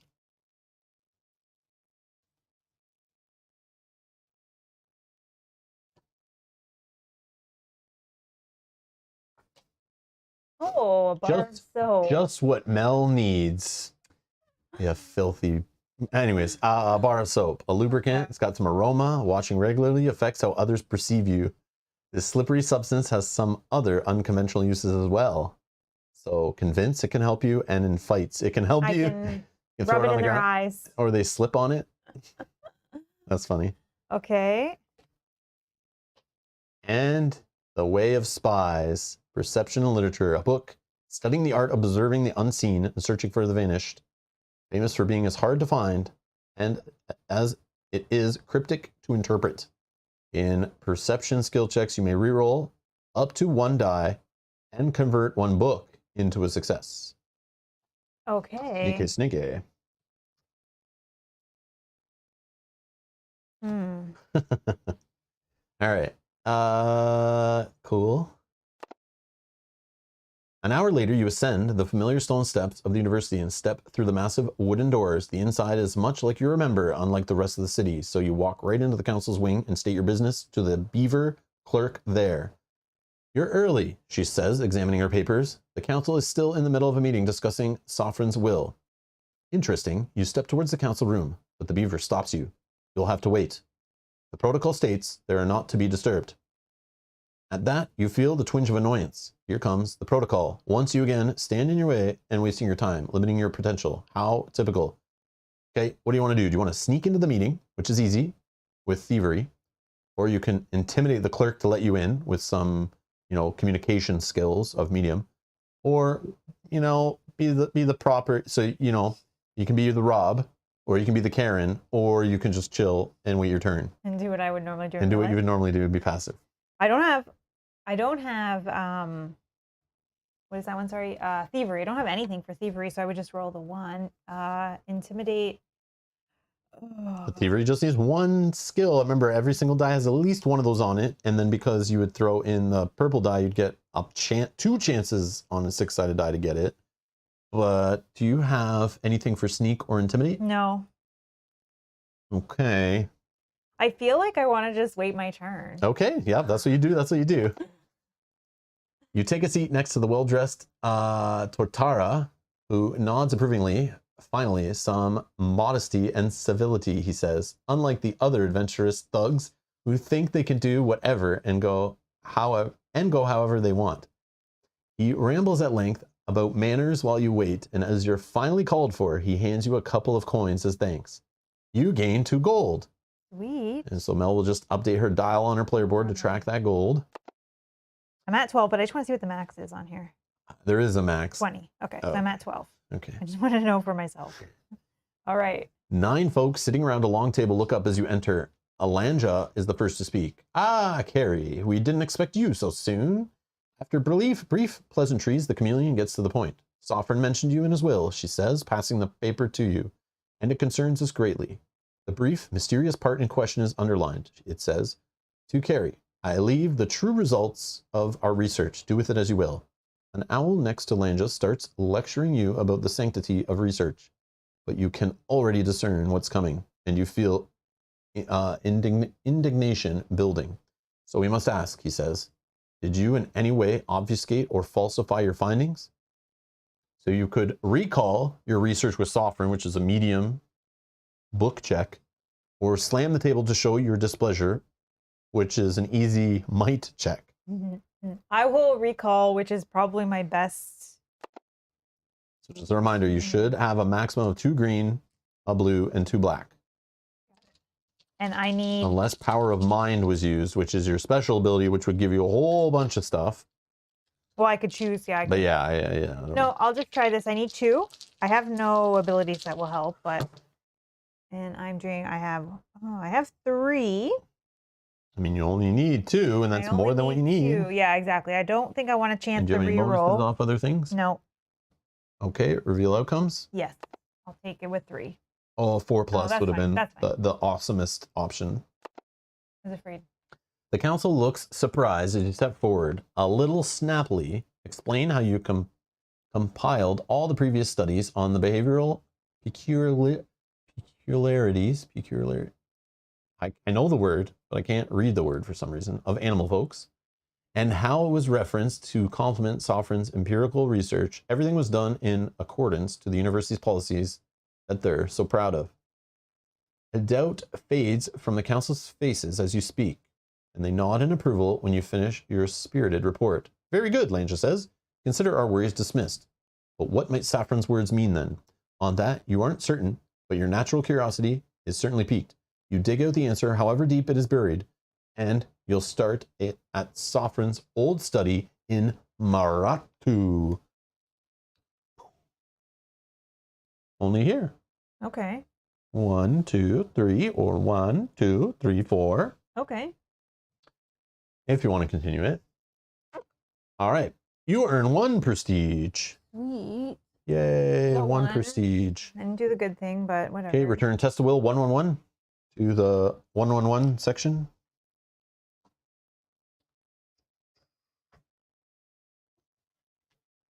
Okay, 224. 224. Nice. So test of will part 2, which you can continue, but you have to be in Maratu. You can visit the station. Okay, we'll read that when you get there. Station. End of scene. Okay, so now I think I'm supposed to move this here in the calendar phase to Friday. So the game the app knows. And then down here, physically, I move it to Friday. Nothing fires off. Is there anything else that happens? Nope. I think that's it, right? That's it. So now it's me again.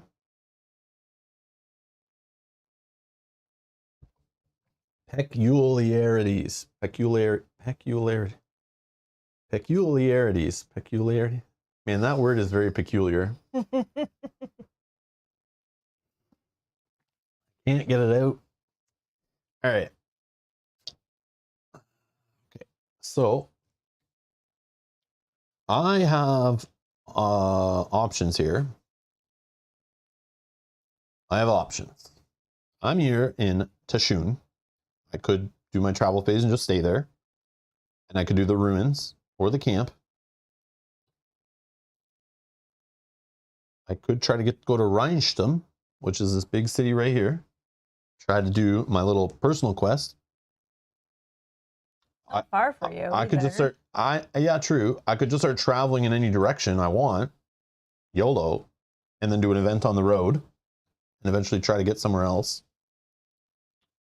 There's options, so many options, and I mean it gets crazier. But I don't know if I'm ready to just continue my story. I could have picked this up, right? Oh yes. When I was here. Yep. Sorry. Yep.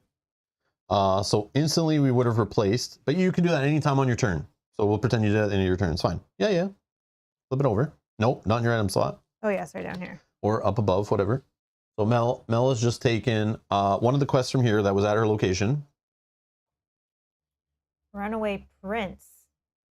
So in Rheinstum, Okay. you could look for a Xano. There is something called partnering in this game. Oh yeah, so we could do this together, but this Yes. Oh, which is where you kind of want to go eventually, maybe. So back to partnering. If you want to partner, basically Mel could fire off that test. If I'm in her location, she could ask me to be her partner in the test, which would help her because she would have access to all my little traits. I could allow her to use any of my items. She could spend my gold. And if she gets any rewards, I get rewards also. So there could be that if we really want to play it together and just get the most prestige ever, we could try to help each other out. It doesn't waste my turn. It just all happens on her turn, for example. So there's an option. Because we're only down to 2 in the board here, I'll grab the first one from behind the purple divider and throw another one on the notice board. And you'll put one at Sarwar. There. So there's a quest up there to pick up. And the most likely way to get prestige is from doing quests, which we were just doing our personal quest, which has the purple symbol on it. But any of these quests you pick up from the notice board, that is the most likely way you'll get prestige, but obviously you can get some other ways. But do you want me to read this? Do we care? The story doesn't, in case it makes a difference. well, it's kind of like if you're going to do it, but I guess you could look at you would actually read the back here to see if like anything here kind of hints at maybe something you want to do. Oh, I guess that's true. A Gemsdean of high status has gone missing. A job available for discreet and trustworthy individual. Oh, that's me. So if you think that's your skills might help you there, you would know this, and this is the Royal Bodyguard saying this. Then when you take it, You don't have to do it, but there's even more information here. And if you ever want to get rid of it, you just throw it back on the notice board. I like the way the like abandon symbol is like a crying little animal. Oh, don't abandon me. I'm assuming that's what it is, right? Yeah. Like a little sad face. Yep. I'm in charge of the safety of Xano, the Crown Prince of Gemstead. He is currently an exchange student at Auren University and has fled secretly to Rheinstum. Please take this picture of the prince and make sure Xano returns without revealing his identity. Adasak, the striped polecat, royal bodyguard captain. So if you want to do this, you got to fire it off by going to Rheinstum and looking for Xano at 77. Okay. So I now have 2 quests. Mm-hmm. Maybe I should do it like this. That I know. What global quest did we get set up? Wasn't it just this? Like just these 2, right? The September and... I don't think any that I know of. I'm not sure what you mean, Locator. I'm not sure. Or do you just mean the notice board?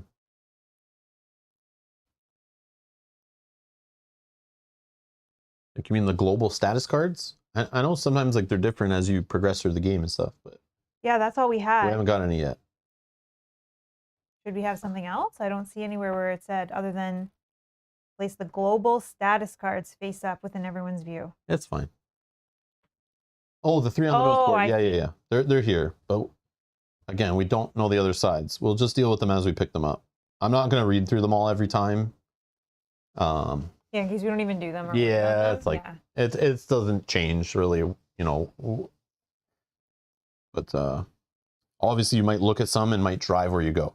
So I could again play this way, where I'm like, okay, let's see.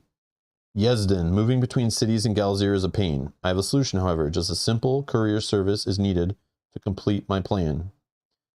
Olamide the Dodo. So if I'm like, oh, that looks like something I want to do, or not, it's just going to stay there.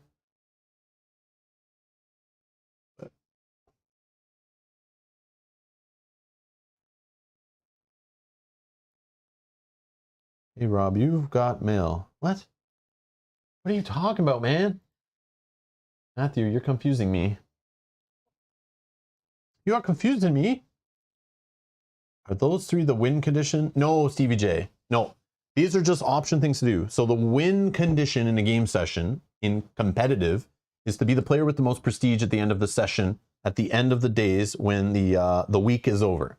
But in cooperative, we're just generally having a good time exploring, experiencing the story, changing our stats, finding items, adventuring, exploring the world, and trying to have the most prestige as a group. Seeing if we can get just the most prestige possible. And these tokens even flip.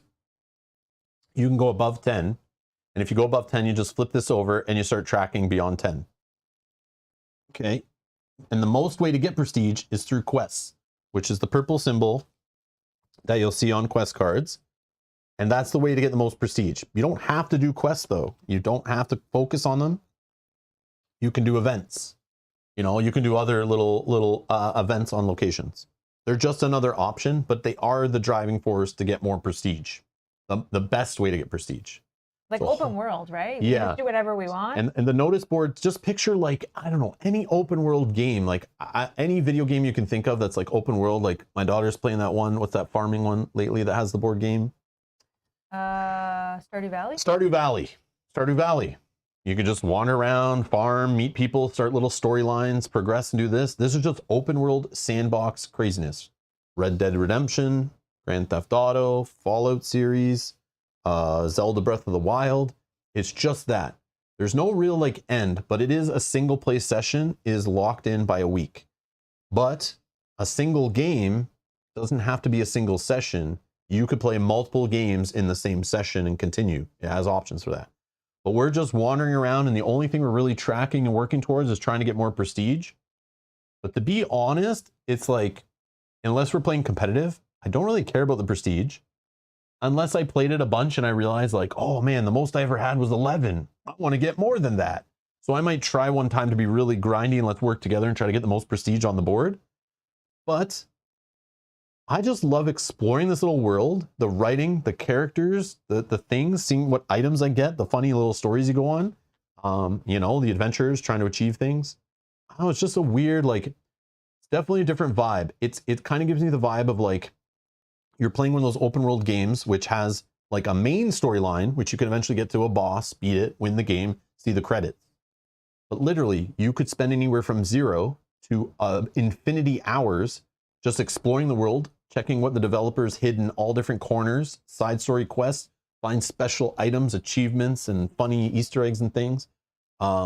This game is more of that side questy wandering stuff, but you do have your own personal little adventure that you can progress and kind of get to know your character and their personal goal and stuff. Yeah, so it's just like fully open sandbox adventure game. That's the best way I can describe it. And Keith is saying, so if I play the solo, do I run more than one character? No. If I play only one character, can I play through this 4 times? There is no like end to it, I don't think. I think the world just keeps changing. You keep discovering things, but you can always reset it all back to day one, back to the clean slate if you want. But again, our month we're playing in of September was completely random to start our adventure. So I think every month now, as we play this game, this copy of the game, so if I pull this out to play solo next, or I pull this out to play 3-player in my next game or session, I will be in October. You know, and eventually we'll go to summer and I'll flip the board and we'll have different other side of the cards. These cards will change as things change in our world. But there is no like end. The end is when you don't want to play it anymore. So like they said, you can play 100 and something sessions and record it in that little journal if you want. But you could play this 10 times and get bored of it and be like, I'm good. But there's no like end. They're just like game sessions. You sit down, they're games. You play till the end of 7 rounds for 2-player. But if you're playing solo, it's 8 rounds. And yes, you can play with 1 player. You can pick a character and you can play a little bit with that character and save their state in here. You can then pick a fresh character, play with them a little bit, progress their state. You can then have a second player join you, continue one of your characters or start a new character. You can reset one of the characters back to scratch if you want, and still have 2 other characters having progress. But it's just like an ever-changing, ever-flowing board game. It's so different than the stuff we play on the channel. Like, we play adventure games. We go through stories. This isn't a set beginning and end of a story, except for the individual quests have beginnings and endings probably to them. But you're just always playing, and not every character has to be at the same level, has to be in the same sessions. You never have to play the game in the same player count, and you never have to play cooperatively or competitively in each session once you choose one. It's very open, very flexible. Just picture like anytime this game hits the table, it's evolving and changing. The player count can change. Competitive or cooperative can change in the next session. You know, characters at the table can change. What items they're getting and skills they're learning and gold they're spending and finding. It all just keeps changing. And the library keeps changing to keep status of that. There's a global save, there's player saves, there's a vault for cards that completely leave the world. I think that's what those are. They get locked away. Yeah, so you're always just playing, and like you might buy this game and you start and your random first month is January and you're just playing in January and you're going through the world and what happens in January, and your random first day could be Wednesday. And it's just crazy. Like I'm very much more, you might have noticed, I'm more like open, relaxed, not stressed playing this game. It is just so like, it fascinates me and just is so open and chill. Like I said, it's a 1.5 complexity. It's nothing that's going to strategically blow your mind and you're not trying to study the best strategies and stuff. It's just approach it, have fun. It looks like a family-ish game, and it's definitely family weight. Yeah. But it's like kind of, there's some mature themes to it. You know, you're fighting people, stealing things, kidnapping people, whatever. All this stuff is there. But yeah, the quality is there. You can play with the family, play by yourself, play whatever. And again, you can play with one character always ever. They recommend to stay with the same character every time you play though, but you don't have to. You could play Boomer, you know, 13 sessions in a row and then go, I'm going to put him away and save him. And then pull out Carrie and play Carrie 2 or 3 sessions. Then save Carrie. Her stuff's all saved. And then pull out the third character. And then go back to Bummer again, you know? Hopefully that makes sense. But yeah, this game is just like fun, exploration, you know, less stress. I don't know the best way to explain it. I don't know. I'm trying the best way to explain it, but it's so hard. It's not like the same Because it's different. It's different. It's still like an adventure game, a story game. It fits what we do on the channel, but it's like the first real, like, okay, there's not like a final boss per se, but there might be in a personal quest. There might be some final boss thing I'm working towards. I don't know. We never played a full thing through. Again, we only played a couple sessions of this game before. Yeah. When it was in early stages, right? Yeah, I don't think we got to see any quest fully to the end. Yeah. But again, you can reset a character. There's instructions in the rule book how to just reset a character back if like you don't want to play it anymore and a new player shows up and says, I want to play the polecat or whatever, or whatever this guy is. Yeah, the marble polecat. You know, you want to play this guy? It's like, you know, our daughter wants to play and she's like, I want to play that character. I can go, no problem. Just follow the instructions, reset a bunch of cards, boom. She can start over with the character, exploring the story and making choices on her own. So yeah. Hopefully that makes sense. Any other questions? Keep saying, or the stories combine together eventually. I don't know. There's not really I don't think so. No, I don't think so. But again, in your playthrough, this character could affect the world and change the city, and events can happen. But those events that change the world affect everyone who plays the game after that in your world, as long as you're saving it and all that stuff.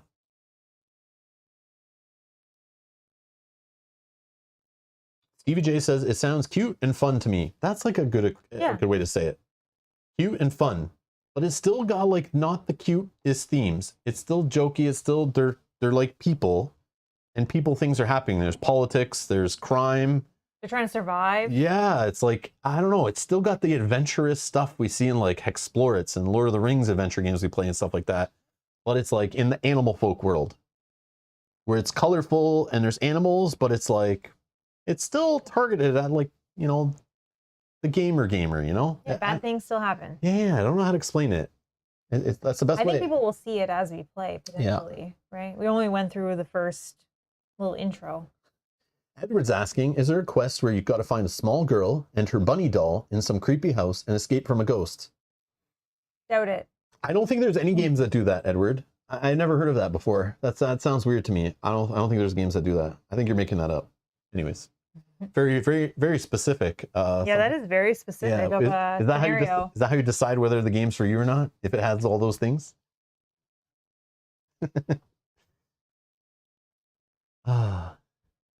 Is the frog's name Karen? I need to speak with your manager, says Matt.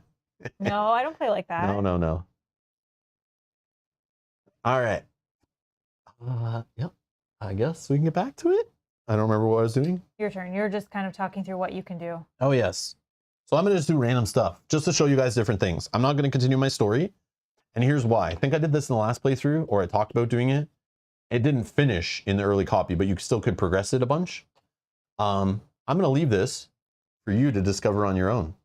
The only thing, though, it does take up a quest slot for you. So you'll only ever be able to... Does it, though? Yeah, because it's a quest. You might be right. And that's why it says you can't abandon it. So you can only hold 2 others. So as long as you're fine with that. Okay. Totally fine. This is just one play session. Again, we could play this game 100+ times, and the world keeps changing. Well, 103, right? Did we say we can? Well, that's the limit to the add-on. But again, you could just play a whole bunch of times, and it changes, and you go discover new things. It's all good. I'll never test that out. But if I play this game like 5 times, I feel it's like that's pretty good for most board games to hit the table if you're playing them for like 2 to 3 hours, you know, 4 or 5 times. That's pretty good entertainment value, I think. But again, it depends how much you spend and how much it costs and shipping and all that stuff. But yeah, I'll just go for one of these other quests. Let's just find a random one. I'll just start journeying up to... I'm going to go all the way, try to go to Sarwar, I think. So I'm just going to wander on the road. I'm going to stop at this place and then this place. And I can only move 2, so I'm there. Now, I can't do this one because I'm not at a place for that. I don't have any others, so we're going to do the top event card. Yeah, you do whatever. So I'm in a mountain region, if that makes sense. I'm not exhausted that I know of. Oh yeah, you can get things like, you know, that can punish you just like in any skill checky adventure game. You know, I'm sure I could probably get sick and poisoned and exhausted and isolated and all these things, right? Yeah, so it looks like mountain is the first one that is right. So 246 would be your... 246, which I know it's a card. Oh no, it's the story. It's 4. Yeah, you said 3 numbers. Sorry, if it tells you 3 numbers, it's a card. If it's 4 digits, it's entry in the app. So I don't know why I was doing that. But anyways, what is it? 246 or 0246. 0246. Sorry. But yeah, still, anyways, still works. I'm just being silly. Last night, the mountains were pounded by sheets of snow. Much the trails today have been slow going from the deep drifts, with the snow slides being a common hampering. Avalanches are too numerous in the wake of last night's storm. Fill in the air with distant booming echoes when they give way and slide down the mountains. In time, a din from the east draws your attention to a diminutive, I want to say that, village by the roadside. Polecats, ducks, and lion are outside, digging out the blocked entrances of snow-swallowed homes. Reptile parents search the white mountains through their village, crying out the names of their missing offspring. Oh, that's sad. These poor folk could use the aid of a courageous adventurer.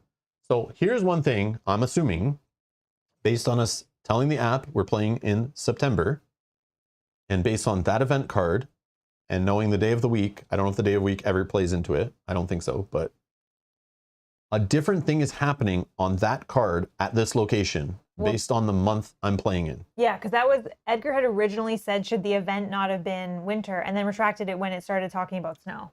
Or, yeah. Very clever, right? So they did that, yeah. Very clever. So it's like the same card, and it's just imagine how much story is in this app if these are the kind of things that are happening, and how your sessions can be different even if I was traveling on the road in a mountain space on a different time of year. Very cool. Yeah. Very cool. All right. If you search, each explorer tag gives you 1 success. So my options are I could search for buried folk, which is hard. Uh-oh. And it's perception, which I don't really have. I do have a search for reroll 1 die. It's not really like getting hard as at least 3 successes. Do you have explore though? Explore. Yes. Because if you have an explorer tag, that'll give you a success. Yes. I am an explorer. Oh, so according to my character. I have explorer and scent. I have the soap. It's fine. We're fine. All right. So that will give you 1 other success. If you do that. I could shovel snow away from the buildings, which shovel is not a verb, but it's a medium, and I need to get tense, which is my jam. That's probably the one I should go for if I'm really like, let's be safe. Or we could test how dark things get, and I could pick ignore the folks' pleads.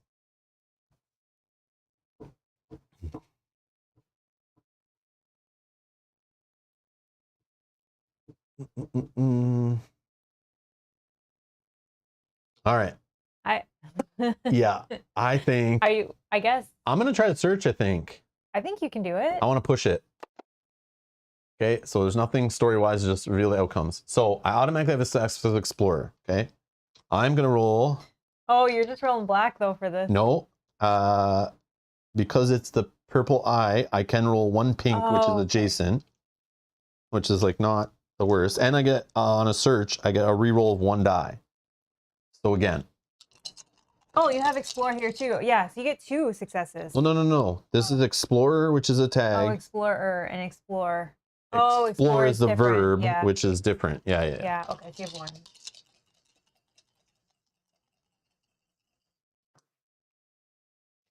So I got 1 eyeball here, okay, on a black die. We know I have 1 from this, so I have 2. I could re-roll the whole thing and then use this re-roll 1 die. Or I could re-roll like this pink die here and try to get an eyeball there. But I think I'm going to re-roll the whole thing. Maybe we get luckier. I'm not expecting to pass this, but it's fun. We'll see what happens.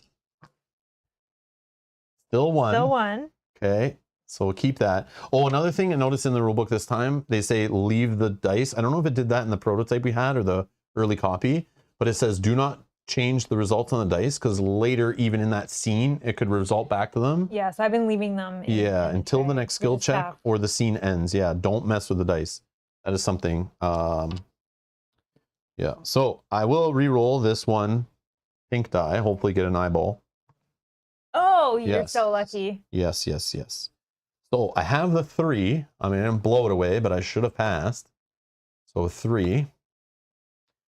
Plowing your way to the village, You join in the search for reptile kids. Peeking around the houses and drifts, you locate the missing children. A lizard and turtle twins were under a mound of snow.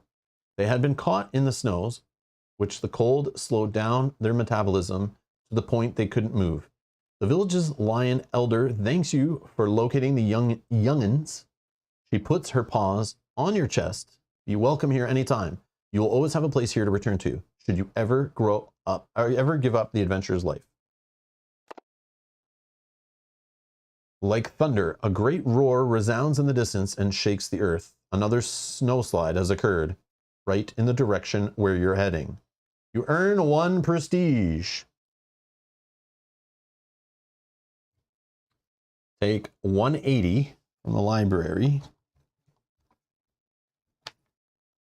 I feel like I'm a librarian doing this too, which is great. You want me to do that? No, it's fine. Snow Avalanche. Oh, perfect. This is one of these cards I don't think we had an early copy, but maybe they were there. We just never saw them. I don't remember them, but this is kind of cool. Watch this. So large snowdrifts have billowed down from the mountains, blocking the road. Moving from this space costs 1 extra movement unless you have flight. So in this location, so notice way it doesn't say where the location is, and this little symbol has a little arrow pointing to the top left, and there's an expiry to this one and will be discarded at the end of the game when we save. So I'm going to put this here. Mel's going to put a token here, and 4 days from now, 1, 2, 3, 4, that's when this event fires off. It's just discarded. Just discarding it, yeah, right? Yeah. So you could stay there for 4 rounds. Yeah. And not have to worry. So this actually doesn't go down here. This actually goes at the location, and this little arrow is supposed to point at the location. So wherever you want to put it, I could put it like this. And it's just here to remind us that this is where this snow slide is happening.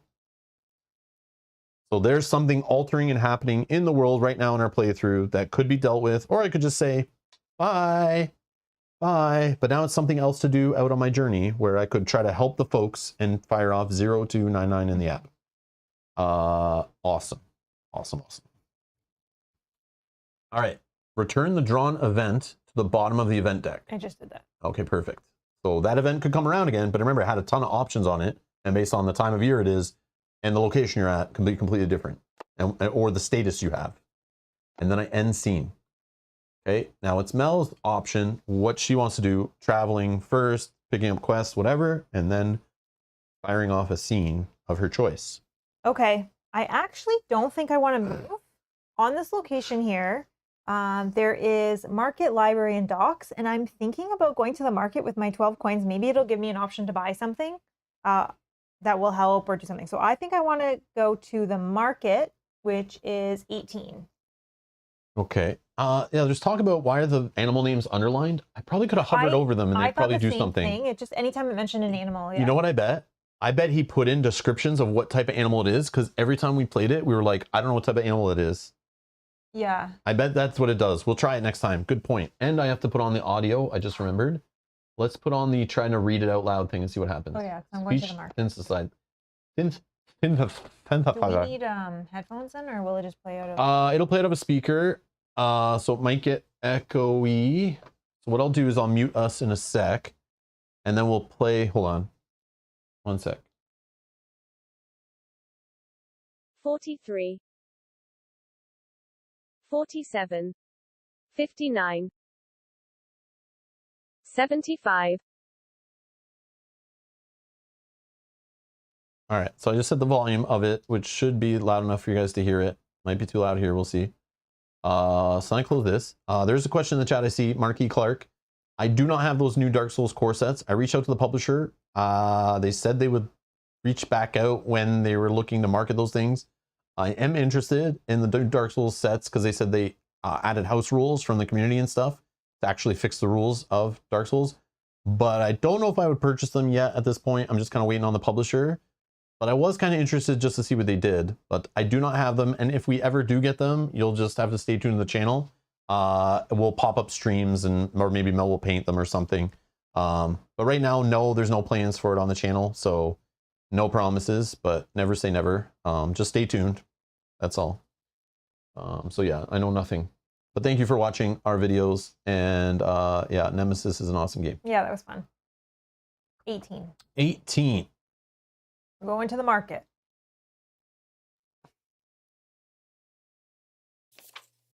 In the cramped space between the northern gate and the immense city wall, Ahin's market is a tightly packed labyrinth.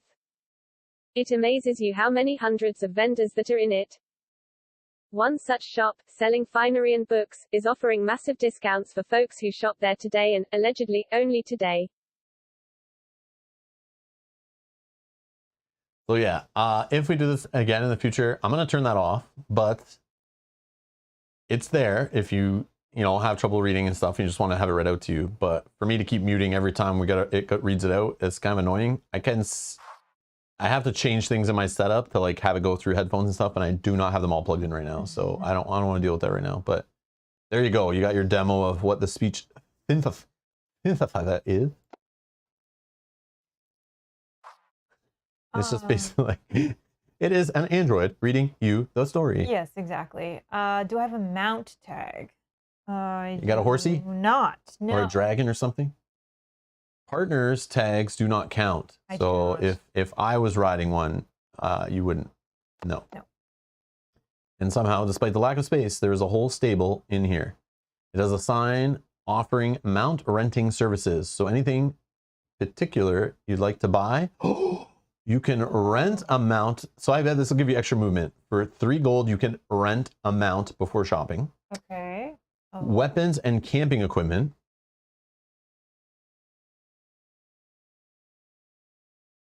I clicked no, right? Yeah. Okay.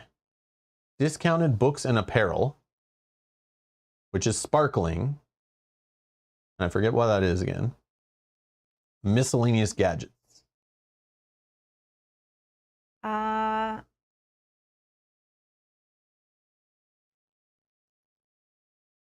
I'm tempted to go with the books and apparel since it's sparkling, but I could actually rent a mount before shopping.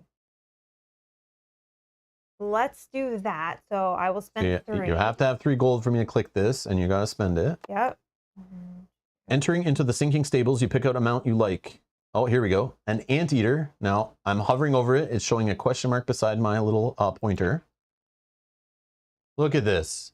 Even has art in there. Oh, wow. The god Tam was slighted by ants once. She created anteaters to remedy the insects of their massive populations. Wow. That's a lot of work. This, like, world building craziness, this is cool.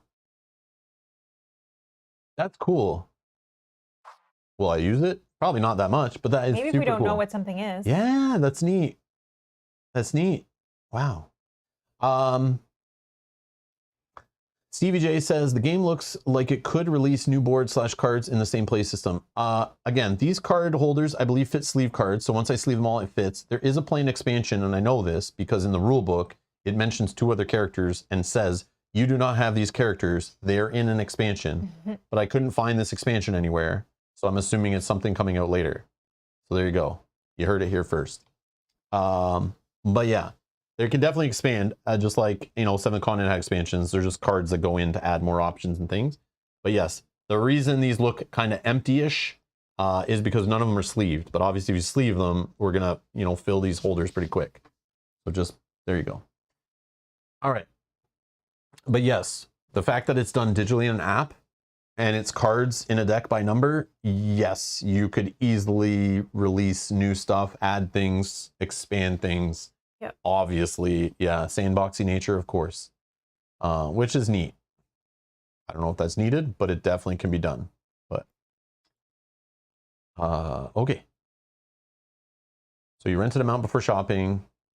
Anteater, that one, good choice. She snaps her claws and points at you. Got the gold for that good looking, and I got that gold for that good looking. You do, and leave with the mount. Gain a random 250. I spent my gold. I'm down to 9 now. Looks like there's 4-ish random mounts, I guess. Okay.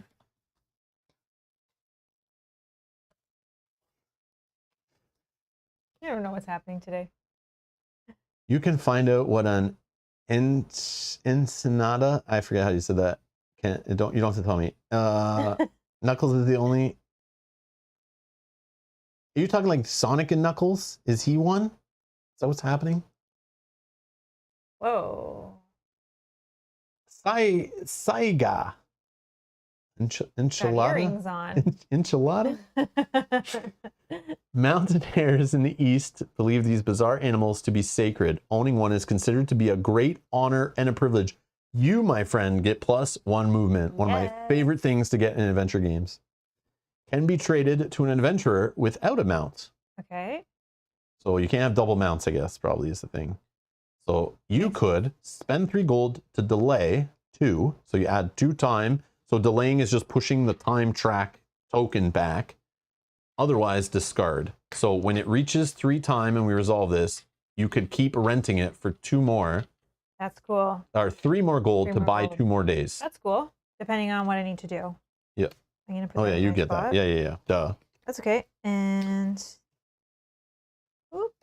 1, 2, 3. In Sonic lore, Knuckles is from Ensenada, Mexico. That's cool. Is that real? Let's see. Not really. Oh, okay, never mind. You troll, Stevie, you troll. I was like, I mean, there's lore for like everything. There's fan lore, all this stuff for everything you can think of. Any video game, book, whatever. Okay. Oh wait. Oh, okay. Never mind. Holding the reins of your mount, you try to get it through the suffocating market. Several folks almost get knocked aside by the beasts. Looks like there's a bit of everything for sale. What are you looking for? Anything in particular? What are you buying? I think I just want to go with whatever that sparkly is. So I want to go for discounted books and apparel. No weapons and camping equipment? No. All right. Coming into the shop is a black spotted cuckoos. The very cute couscous, also known as possum, is often called slow. That is not true. They are just off having fun inside their mind. Oh my God. All right. It breathes a sigh of relief. A customer. I was worried the sale wasn't going to work.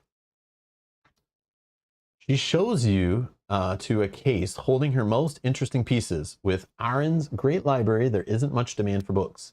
Why pay for one when you can go there and read it for free? Take 151. Okay, 151 is assorted gear. When purchased, immediately discard to swap one of your skill marks for either the book skill, knowledge or whatever, and communication. So there, Mel's already getting the option to change skills. And a random 150. I'll just pull this middle one out here. So you got a travel guide, which helps you with tourism and literature. And on recalling and exploring, helps you with some rerolls and successes. There's your 3rd item. Again, if you take a 4th item, you'll have to get rid of something. Oops. Yeah, this one is. Oh, sorry. Sorry. You don't get these. I need 3 random 150s. I see what's happening. We're building the store. I'm being silly. Let's just. Oh, I see. I wasn't. Yeah. I'm building the store. I'm so sorry, guys. I realized what was happening. I should have kept reading. I was like, we're at a market, duh. So, for 3 gold, you can buy assorted gear. For 4 gold, you can buy the travel guide. For 7 gold, some soft-soled shoes. They're fancy footwear. Who needs shoes when you got a mount? Or some newspapers. Which is some literature. On recalls and convinces, you get 2 success, but the newspaper becomes irrelevant after 5 days. I think there was some text on some discounts that I get on these, though. Yeah, so. we'll go back to that. Just want to show these. But I covered them, so let me hide this. All right, you may purchase any number of these items by paying their value. The prices are discounted by 3 gold. You may also sell your items for half their value rounded up. And the partner, if there was a partner, so if I was here doing this whole scene with Mel, which I'm not, you just ignore these, but you could do them if you had a partner there. And then return the items sold and those not purchased to the library. And then it'll be the end of your scene. Okay. So I'll give you these. You can browse through them, look at your stuff. So like these 2 I could have for free because they're yes, but discounts. You would have to get rid of. So you'd probably sell first one of these you're going to toss. Well, this one lets me move the skill. I'm debating. When purchased, immediately discard to swap one of your skill marks for either. That one's already full, but I could put it. No, I'm not going to do that. Newspaper.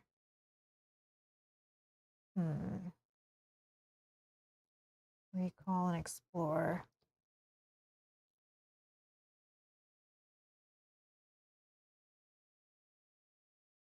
Okay, I am going to. I mean, you don't have to spend all your gold here. No, like, I know. But read and think about like what type of player you're playing, what you might need help on. Do you want to go heavy in one skills and traits and stuff? Or do you want to spread it out a little bit? Like, what type of player you're going to be? Adventure, pickpocket kind of player, someone convincing everybody of stuff, like, good with your, your words and things. Like, that's really neat. Like, just a lot of choice, and every time you play, you can change things up, change skills around. Like, really neat, really neat. I'm kind of thinking of these shoes. I already have a convince, but the sneak, I don't know if I need the sneak, but I don't have good sneak, so being able to reroll up to 1 die and convert it to 2 sneaks, like the thieveries, and get 2 successes, like that will help just not having that. So I think I'm going with the shoes.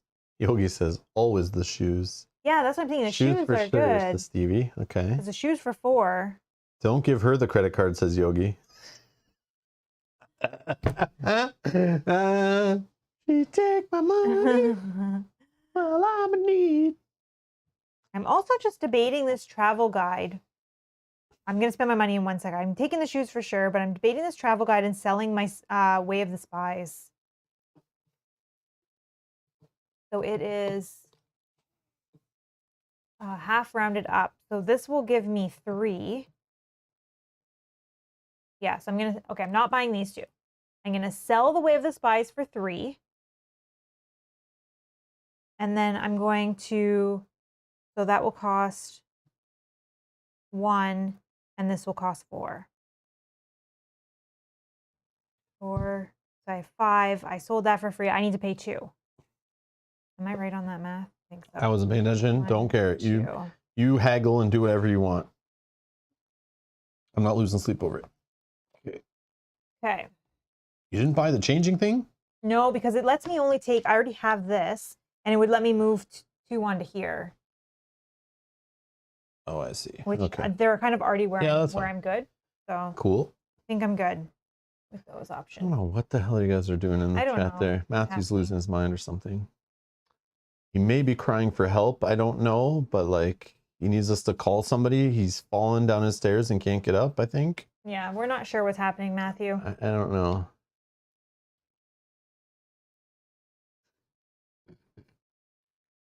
He's communicating through emojis. Which are very hard to understand. Might need help. End scene. All right, we're moving the day to Saturday, which is also the beginning of the weekend, it looks like. Which today is Saturday. Oh, we finally caught up to normal time here, or, not really, or current time. In November, not September. Oh, that's right. We're a little behind. Shoot. I have life alert. I'm good. You got what I was referencing. Nice. All right. I'm just going to do the test that I'm at. Oh, to help them? Yeah, I'm going to try to help them. Why not? Little adventure on the road here. Number? $2.99. You seem to have all the skills and exactly what you need. Stop right there. Just end that sentence. Just end that sentence. Don't say anything else. Clip it. I mean, all the tags for every test you need to do, everything you need. Oh, maybe you don't have this one. All right. The mountain road has been buried in an implacable wall of snow. An unfortunate party of travelers caught under it when they fell from higher up. An ox. If I can. In equal measures of stubborn and strong, oxen are large beasts of burden and that play a vital role in many societies. An ox is strapped to a cargo wagon that was swallowed by the sudden shift of snow. Braying and struggling, its marbled polecat owner is digging it free with only her paws. Other travelers are helping her, but more are trying to get warm. After being caught in the slide, clumps of white still cling to them. In all of them, you see plain fear. They have divided their attention between survival and keeping an eye on the mountain. Glancing up the slope, more snow at any time, in any volume, could come down on them with lethal force. Do you have a warm tag? No. See, here's the thing. Thematically, I should have probably not stayed there to help them. I should have went to the nearby town, gone to the market. I don't know if I need something warm, but like maybe I could find some tags and things to come back and do this skill check and this scene with more options and items and things, you know? Like you could play that way, which is neat. Because it gave me 4 days to deal with it. Yep. So probably doing it right away is maybe not the approach I should have taken. Maybe. But who knows? Like that's so cool. Like I don't know. However you want to play it. I'm not warm. If you observe, each sentinel tag gives me a success. So observe the mountains is a medium eyeball check. We saw how eyeball checks were a little tough for me, but it was a hard one. Now it's a medium one. Observe. I don't have anything that helps me on observe that I can see. Force the wagon off the snow. Oh, like push it away. Which is medium. I'm better at the orange because I have the neighboring skills also. But I don't have anything that helps with force. So again, like I could have came here with all this kind of stuff that might help me, but I don't know. But you never know what you need. Well, I know it's a snow avalanche, so maybe I could have, like, as you play the game too, you'll kind of understand, like, you know. I didn't know warm strength, was like force, you know, would have been better. But I'll go with the forcing thing. Let's see what happens. I'm going for medium. So I need an orange. I'm gonna do 2 yellow and a pink, and then the 1 black to be my 5. I got one sword, but I need 2. I'm just gonna reroll all of it. Just one sword, you say? I think that's all I got. All right, so 0 to 1. To get the wagon free, you grace it with a touch of your raw power. The blow forces the wagon out at a crooked angle, striking the rock face of the trail's wall. That tiny impact shivers up the mountain, bringing a fresh avalanche down on you. Everyone and things is buried.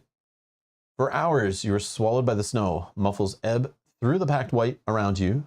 It grows closer and then stops as a thick-billed murre, which I'm like, what is this, some kind of duck thing? A young thick-billed murres are harshly tested by their parents, making them self-reliant and sympathetic to those struggling. Uncovers your face. We finally got him. Grabbing you by the neck, he and the other travelers ungracefully extract you from the frigid pile. With your strength sapped, you leave, unable to help more.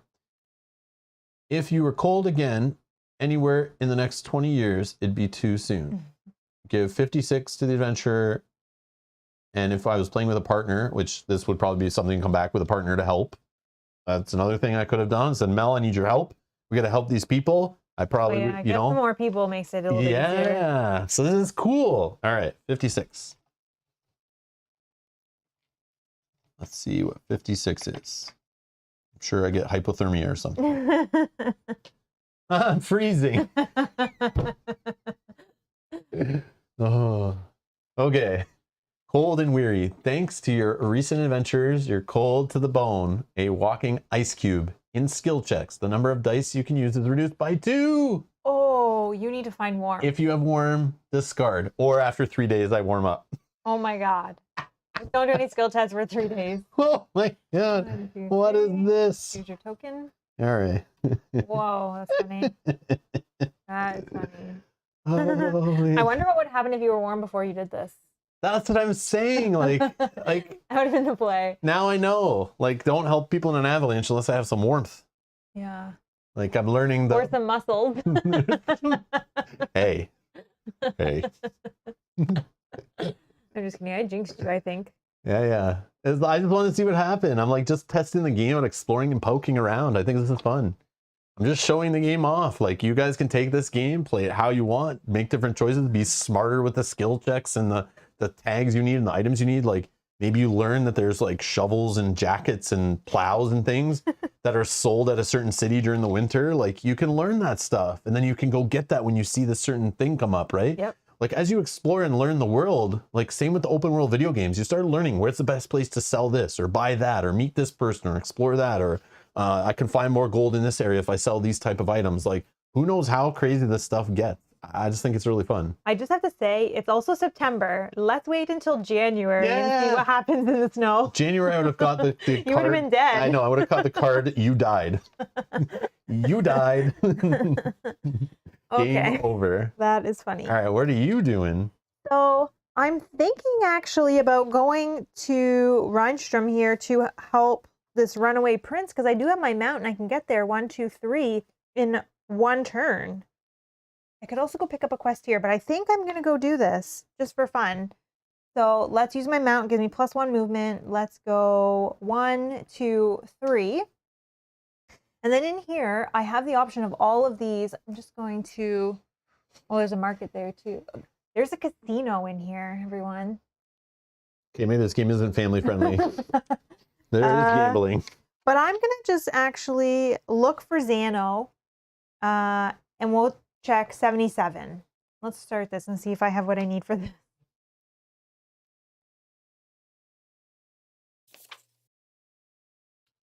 Xano likely arrived to Rhinestrom through the south gate, so you show the depiction of Xano to the guards on duty there. Among them, a turn points at the drawing with disgust. Ruthless Sod ever met. The guard recalls when that polecat demanded him to tell him where the most vague of art exhibitions in the city were taking place. After the guard told him that he did not know, the polecat bought all the newspapers from the stand, read over them, and threw them at the guard before taking a cab into the city. The guard still has the papers and asks if you want to buy them. It could be a strong lead in finding the prince, but there are other avenues you could explore. Do you have a tourism tag? I sure do. Wow. You can't see my board, but I sure do. Yeah, that's fine. I just bought it at the Good things have a guide. Good thing you have a guide with you. Now you know of several famous art exhibitions you could check out in your search for the prince. Do you want to visit exhibitions recommended by your guide, which is sparkling? Oh, I like these sparkling ones. Do you want to check the newspapers for art exhibitions, which cost 2 gold and it's an easy perception?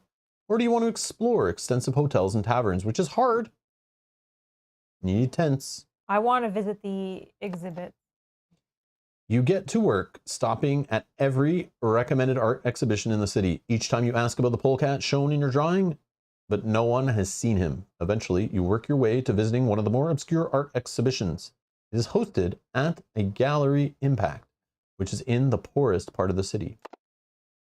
Gallery Impact is hosted inside a towering old stone structure with a pair of polecat door guards at the entrance. Heading inside, you ascend to the 3rd floor where socialites are migrating through statues of inflated worth. Among them, you spot Xano wiggling between clumps of guests. You get to the prince and whisper that he should return to Aaron. I have no interest of leaving, the polecat swiftly dismisses. Deciding not to argue, you wait around through the evening as Xano enjoys his social mingling. Later, a raccoon and a woodpecker enter the gallery and corner Xano when he is by himself, threatening his well-being if he does not come with them. Do you want to fight the intruders, which is a hard might test, or sneak away and bring help, which is an easy perception? Fight or sneak? Statues of inflated worth. I know, exactly. I love it. I love the little snarky comments in there. A little sleight of hand. So the fight is hard. I'll be rolling all black dice. I can discard and roll the D12 on a 1 to 9 to get 1 success. On a 10 to 12, I get 5 successes. That's my bar of soap. Or I can sneak. I can re-roll up to 1 die and convert up to 2 hands to successes. But I don't really roll much for that either. This is a tough one for me. Maybe I try my hand with the soap. Okay, oh, but the sneak is easy. 3 successes for the first one. Minimum of 1 needed for the last one. Let's sneak. I think I have better shot. Okay, so I roll. Do your sneak test, madame. 1 dark blue and 4. Okay. I just need 1. Whoa. I did get 1 on the other dice, so that's good. You want to reroll everything or manipulate any of the dice with any abilities or anything? Up to 1. I can reroll up to 1, so let's do that. Might as well, right? Yeah, let's do that. Nope. But then it does. Okay, yeah. It does say, and convert 1 of the thievery to 2 successes. So I got 2. Oh, okay. Oh, 1 to 3. Doesn't matter. You sneak away to the front door and call for the guards to come upstairs and help thwart the kidnapping. You and the guards arrive in time to see the 2 kidnappers trying to take Zano's body down the fire escape. The guards fight against the kidnappers and, with a struggle, eventually take them down. With a light peppering of cheek slaps, Zano's eyelids slowly peel open. He looks to the downed thugs, who the door guards are searching, and you. The guards show you papers they found with a picture of the prince and instructions to bring him to the Silver Mirror Inn to meet with Vivenza.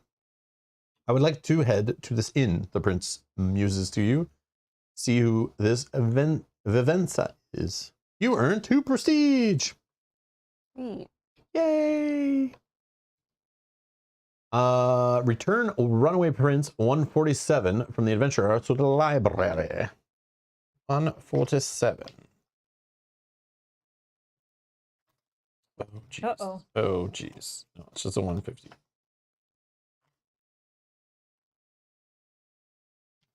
Okay. I give 117 and 293. 117.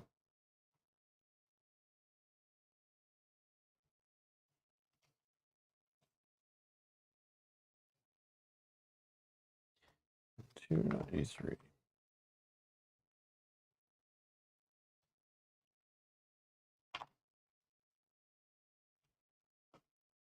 Oh, Jana says you got 1 sword, so you should have checked the first option to the left.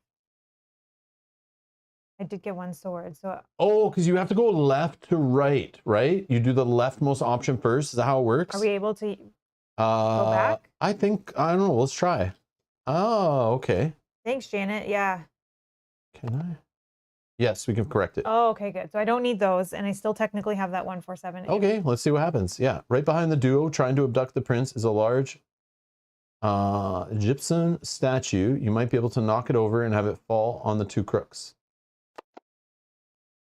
So you could force the statue to crash on the intruders, which is you need 2 successes at least on a might test, or continue sneaking away and bring them help. Force. I don't think I have anything for force. No, I'll just continue sneaking away. Use the result from the previous skill check. Okay. Janet, what were you trying to do? It's obviously the app knows that we were doing it right. I'm just kidding. So I'm clicking 1 to 3. Yeah, and then it should be the same now. Okay, yeah. 117. Yep. Perfect. Thank you, though, Janet. Yeah, that's helpful. Janet, we already knew that. We're just kind of like skipping past. Like we knew. We already knew. Yeah. Play it cool. Play it cool. Oh, we found him. Zano, Steppy Polecat, injured royal. Getting hurt while having fun isn't new to the thrill-seeking crown prince. Doesn't make it any more pleasant still. When gained, hasten 1 if you have first aid. I do not. Now you have -1 movement because you're dragging this little brat around with you. Can't he just go on the back of the horse? And in book skill checks, you get a free success. And after 3 times, you're going to replace this card with 292 from the library, which means maybe he'll be healed then. Maybe. Or maybe hurry up and get him where he's got to go before then. Yeah, Who knows? Okay. Yeah, thank you, Janet, for pointing that out. I totally forgot the left to right thing. And I didn't realize I could stick different skill options in there. Maybe we saw that before in the last playthrough, but I didn't remember that was a thing. I don't know if that's new or we just never saw it. Which I guess can happen with rolling all the random dice, yeah. So if the partner if I was there with you, helping you on this check, throwing in my skills with you, I could also earn 2 prestige. End scene. Moving day? Yep. Sunday. Okay. Moving the day to Sunday, nothing triggers, but we got some things happening soon. Okay. Next week. So, What am I doing? Like, this didn't go away, right? No. Like, I could try to go get some. Well, there's the hot springs up here. Oh, that's where you get Yeah, warm. let's do that. Let's do that. Okay. Let's see. The road goes. And I think that gives you -1 movement to get out of there, right? Yep. So I can just go 1 to this mountains. Oh no, it's gonna take me forever. To get through there. Yep. Okay. So go to the next one. I will fire off an event. Yep. Are you in a mountain? Yep. Mountain still. Okay. Is it Sunday? Oh, it's Sunday. It's Sunday. Sunday's first. Sunday. 384. Yep. Fine to be on the mountains on a Sunday. I don't know, man. Today's travelings have been unsettling as grey powder has been falling from the sky since the morning. It blankets everything around you. On the roadside ahead of you, a pair of moss frogs are covered in the stuff. One is driving a wheelbarrow full of the gunk, as the other is just sitting on the ground. Never seen ash before? The sitting frog asks as he sees your puzzlement. Galzyr, that volcano north of Chabahar, splurts its dust into the air on occasion. Then it falls back down. Dirty, but it has excellent nutrients for soil and growing plants. The frog with the wheelbarrow adds, I'm Mamar, and that's my husband, Tipoimu.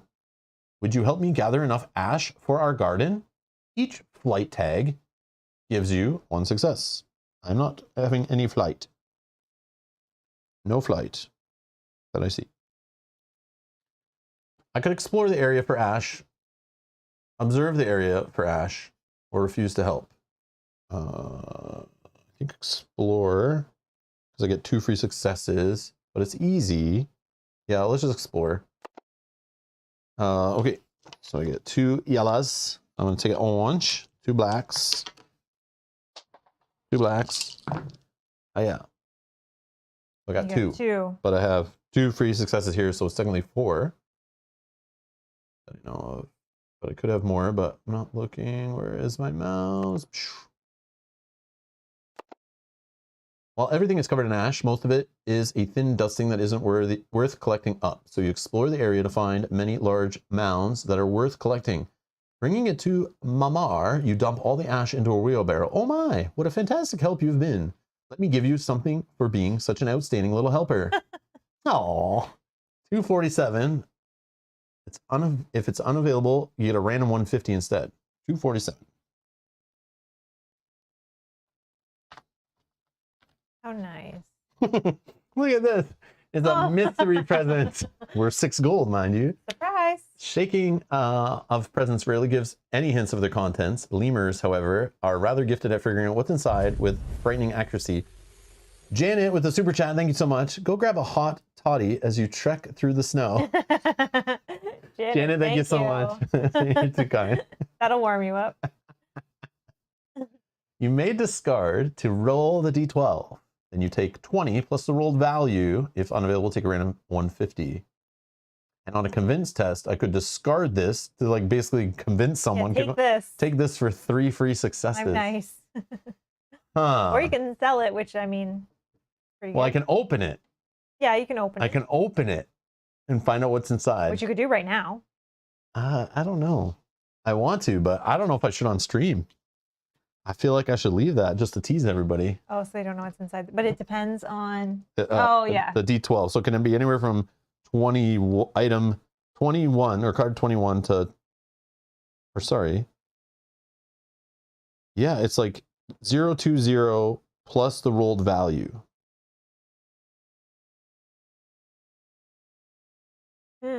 I don't know, 20 plus whatever the roll value is, and we grab that card. Whatever. Cool. Okay. Continue. As you're heading out, Mamar looks north to the direction of Galzyr. I wonder if Shabar should have evacuated for the time being. Her husband makes a sputtering noise and shakes his head. Stop fussing, dear. It's not the first time the mountains let out a harmless puff. Wouldn't be the last. She shrugs back at him. Better to be safe than sorry. You earn 1 prestige. Okay. And take 183 from the library.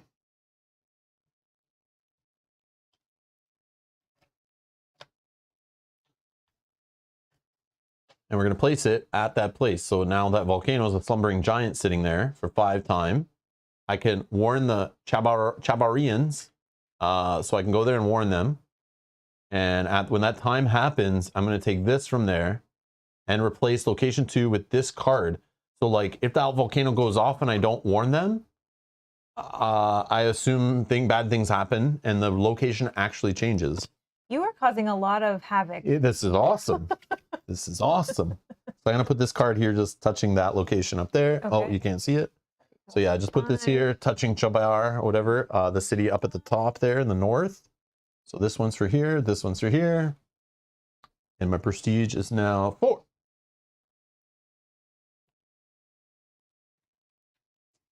Yeah, Edgar, he's causing all of the problems for the people that live to the north. Is it road of distraction or road of destruction? What's the real option there? I don't know. All right. Okay. Then it says move all 298 and all 299 from the vault to the library.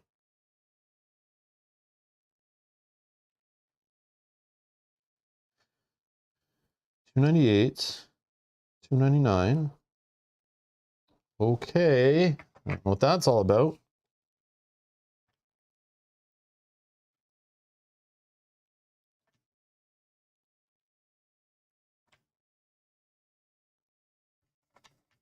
Okay. And then place a drawn event in the vault. What? It's gone forever. You can't cause another. Oh, so cool. We're already affecting things. This is awesome. End of scene. All right. All right. Both. What the heck am I doing? What am I doing with him? It didn't affect the roll. Oh, but I didn't. Yeah, I didn't remember I was frozen. In skill checks, I use two less dice. Oh, which would have been your black ones, which technically, yeah, didn't affect the roll. Oh, okay, okay. So, but yeah, we have to remember that. I totally forgot.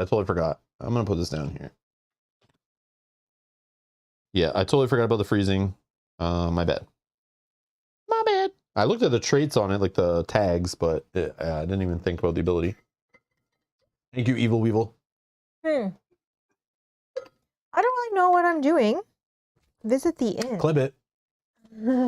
Where's the inn? The inn? 2 spaces southwest of Sarwar. So Sarwar's up here. Oh, okay. Southwest. 2 spaces. 1, 2. I think it's this. Oh, okay. That's where I need to go for the prince. I have Xano. I feel like I need to do that. Watch out for the avalanche just north of that, though. I know. I could get there because I have 3, but then I'm reduced back to 2. Okay. So I could move to here. Let's do it. This is fun. I want to progress this little storyline I'm on with Xano. And okay. Yeah. So it is 78.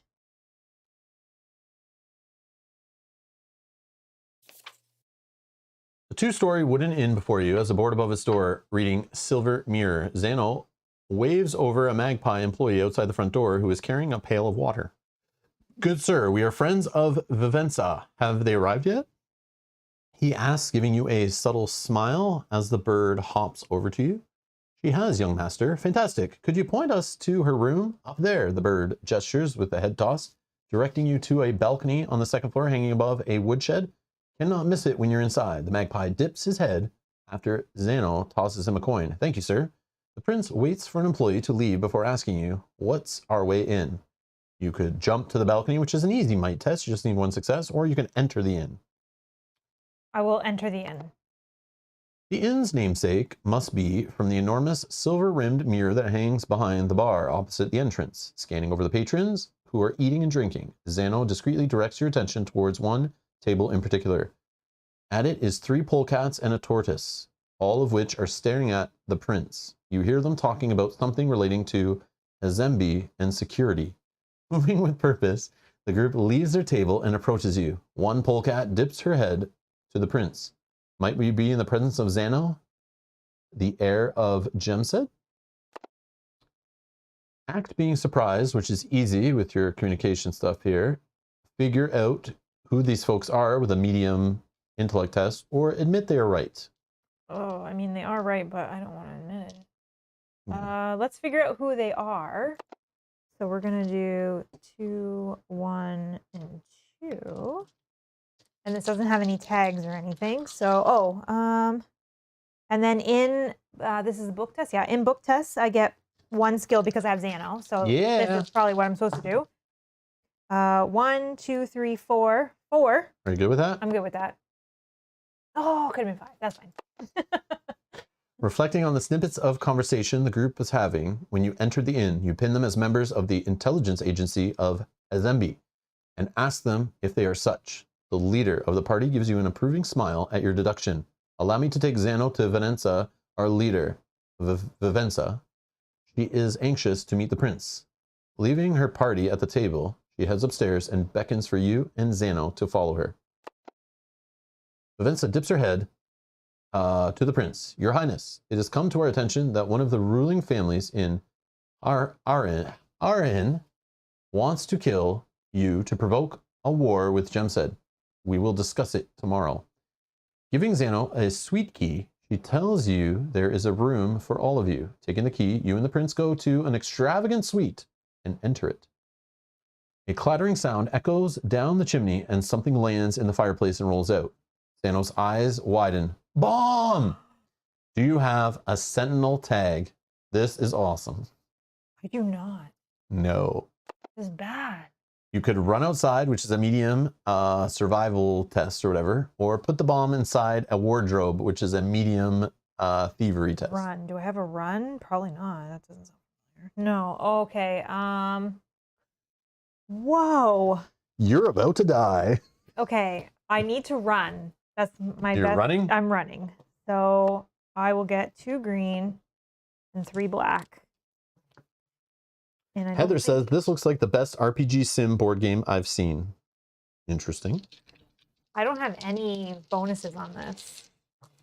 What am I looking for? I'm looking for this one. Oh, I got 2, which is all I need to run. You want to re-roll everything? No, let's not chance this. Let's run. I don't want to. Sure? I don't want to hurt him. 2 to 3? Yes, 2 to 3. You and Xano throw yourselves out of the room and narrowly avoid the blast, which obliterates the room. The explosion draws several servants and Vivenza to the room, who gasps at the damage caused. Moments later, other Hezembian agents arrive from downstairs, informing Vivenza that one of their agents, Nilos, was a traitor who has fled the property. Vivenza growls in disgust. We must take our leave of you, Prince. We must return home and root out any other traitors, and will thus no longer be able to protect you. Xano scoffs, as if you and your agents have helped keep me safe at all. Does Xano have an injured tag? Yeah. No.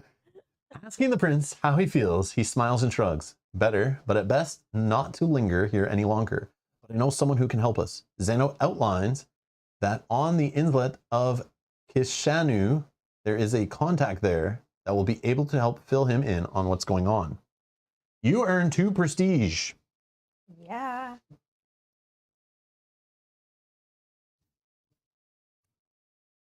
Replace Xano 293 with 292. 293.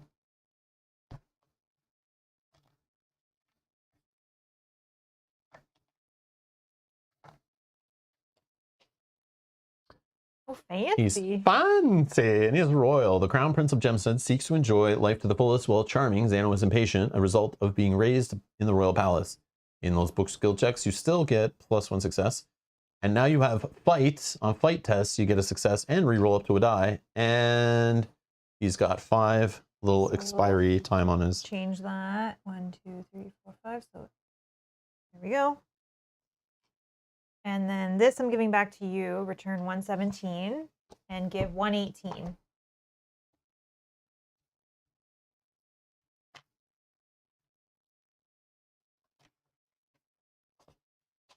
Part 3 of Runaway Prince. My old mentor, the polecat fisher Deirdre, lives in the islet of Kishanu. She's keeping her eyes on Hezembian spies and might know more about the ominous conspiracy unveiled at the inn. Shall we pay her a visit to unravel the last mysteries around this case? If Xano is not with you, abandon. So one space west of Hazembe, you can meet Deirdre. Okay, so Hazembe is down here. So And this is where I need it to even go. has a little like port symbol on the location. So it's this one there. That's cool. 1, 2. Okay, 3 spaces away. So I gave you 118, and there's no Yep. partners, so no extra prestige for me. But yeah, if Right. we work together on like all these things, like man. Yeah. But then again, I wouldn't be where I am doing things. Yeah, exactly. It's like you're progressing 2 different things. Yeah, it's interesting. I also now do not have the -1 movement. So that's good. Okay, so we're now going to Monday. If you want to physically go to Monday, we'll Something happened. fire off whatever the yellow symbol is. Who has the? Oh, that's me. My mount is gone. Oh. But oh, you I could could. pay I could 2 pay. gold. You And need now- it. Yeah, I'm gonna pay 2 gold, and I'll have it for 3 more days. 3 more gold for 2 more days. Spend 3 gold for 2 more days. Sorry. 1, 2. So I'll put it 2 days ahead. 2, 3. I'm at 4 gold. Okay. Do I have it to the end almost? Oh, 2 days. Oh Uh, yeah, so I have it to Wednesday. We end on Thursday. Okay. But again, you could pay for it again. No, I won't want to at that point because it won't benefit me. Okay, so what we're gonna do right here, I'm gonna take a quick little break, stretch, drink, washroom, all that stuff. We'll be back in a few minutes and continue the playthrough through the next Monday, Tuesday, Wednesday. Eventually, we'll end on Thursday. We will BRB. Please stay tuned.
Alrighty, we're back.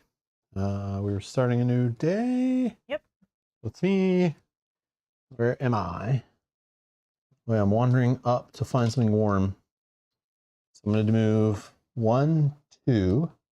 I'm going to visit the hot springs. See, there's a key. There's a few options up on this place. There's a ski resort, a market. Here, we can actually.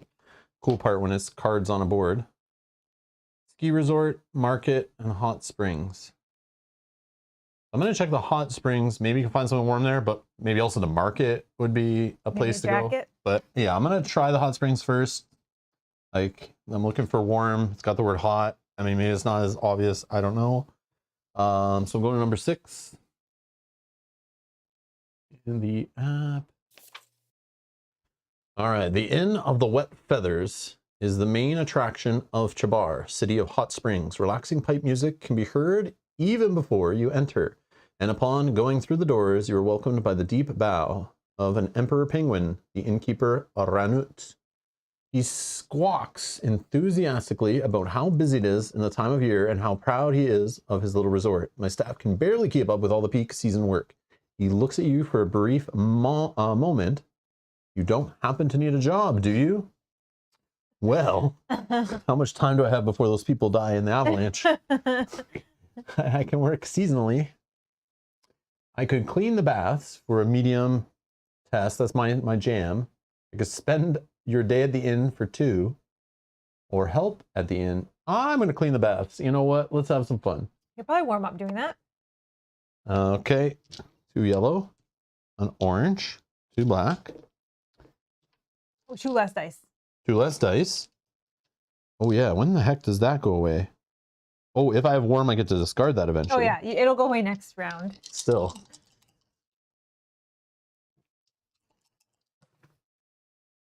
Not a single one. Reroll everything. Not a single one. Whoa. You're Well, bad, that sucks. bad at cleaning, maybe. That sucks. Soon after you begin your task, you realize how much work it is going to be. Some of the pools reek so badly, they make you feel sick. It's well past midnight when you're finally done with the job, and you only get in a few hours sleep before the inn's usual commotion resumes. Fortunately, Ranut is happy with your results and pays you fairly. I gain 6 gold, going up to 16. Give 55 from the library to the adventurer. Oh, please don't be I am tired or I feel sick. 55. I'm exhausted. Oh no. You are tired. I suck at this game. Drained, you cannot fathom traversing long distances. Better rest for a while. -1 movement. If you move 0 during your travel, then discard. And if I choose a run option, I actually get 1 less success. You're too tired to run. You choose not to run. I choose not to run. 3, right? 1, 2, yeah, 3. 3. Okay. Wow. Oh man, this is great. End of scene. At least I got more money if I want to visit the market up there, which would involve me not traveling. Then I lose that, which is nice. I have my plan next turn. What are you doing? I'm still trying to get Xano to where he wants to go. Yeah. Which is here. I now don't have tracking. the negative movement, so I move 3. I think I can get there. 1, 2, 3. Yeah. So let's do it. 3. That is 1 space west. Okay. So this is 79.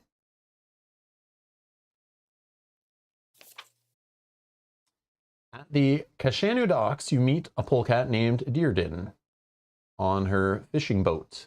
Xano hugs her, and the two joke about how long it's been. Xano fills her in on the hectic events that have been unfolding in his life. You ask Deerdin what info she has. I learned about a Hesbian spy named Nilos. His plots to assassinate the Prince of Gemsid have been exposed, and he is now on the run. I also saw a polecat matching his description, hiding in a nearby villa owned by the Uziga panda family.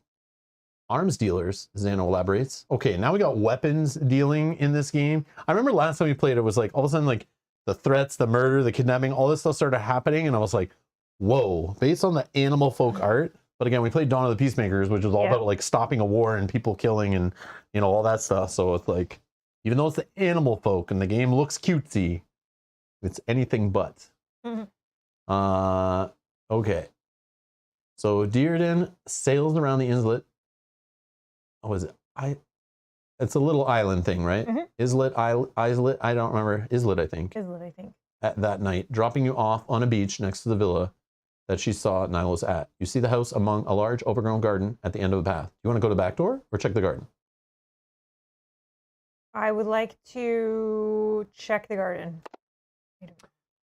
Slipping into the tall and tree-ringed garden, you see a gazebo in its center.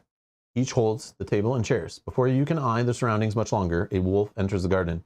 You dip behind the trees and watch him. His moves are refined and subjects the area to an intense stare. You size him up as being a battle-hardened veteran working as a hired muscle. After giving the garden a sweep, he withdraws and patrols elsewhere.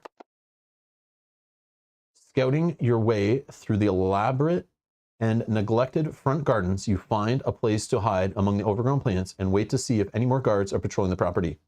Sure enough, some minutes later, a crocodile comes from one side of the villa and makes her way around the villa. From her rough appearance, you assume she is hired muscle.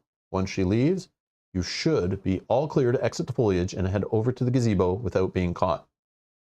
You want to fight the guards, which is a hard might test, or just inspect the gazebo? I just want to inspect the gazebo. I'm not a good fighter. Once you have a clear path to the gazebo, no such guards are patrolling through the area, you zip over to it and look around its inside. You find a ring of keys hidden near the roof. Assuming they are for the villa, you flank around the backside of the buildings and unlock the rear entrance. Throwing the door open, it makes an awful squeak. Zano winces at it. It looks around to see if the noise alerted anyone. When no guards show up, you enter the house. Inside the villa, you notice a light in the living room. You look to Zano, who nods back. You advance in the doorway and peek in. Before you is a polecat, Nilos. In front of him is a stack of papers, which he is trying to eat page by page in a desperate fashion to destroy evidence. Wow. Do you have an aroma tag? I do, my bar soap. You have an interesting smell at your disposal. You might be able to lure Nilos closer with it and get the jump on him. You want to do the sparkly option? Yep. Using your scented item, you spread a smell through the villa. A moment later, Nilos sniffs the air and starts to wander towards the smell, where you and Zano ambush him. As Zano restrains him, you look over the papers. They are letters from the Oziga panda family. Seems Nilos made up the rumors about an Ariner ruling family wanting to kill Zano. If Nilos assassinated Zano, it would start a war between Arin and Jemsed. The Uzigas would make an untold profit selling weapons to both sides. You get the evidence and Nilos into Deirdre's boat, where she sails you to a nearby guard outpost for turning in the wanted polecat and all these papers. A stork captain writes you a letter of favor. With the plot ended, Zano gives you a hug and bids you farewell before he leaves to make his way back to Arin. You earn 2 prestige. Yes.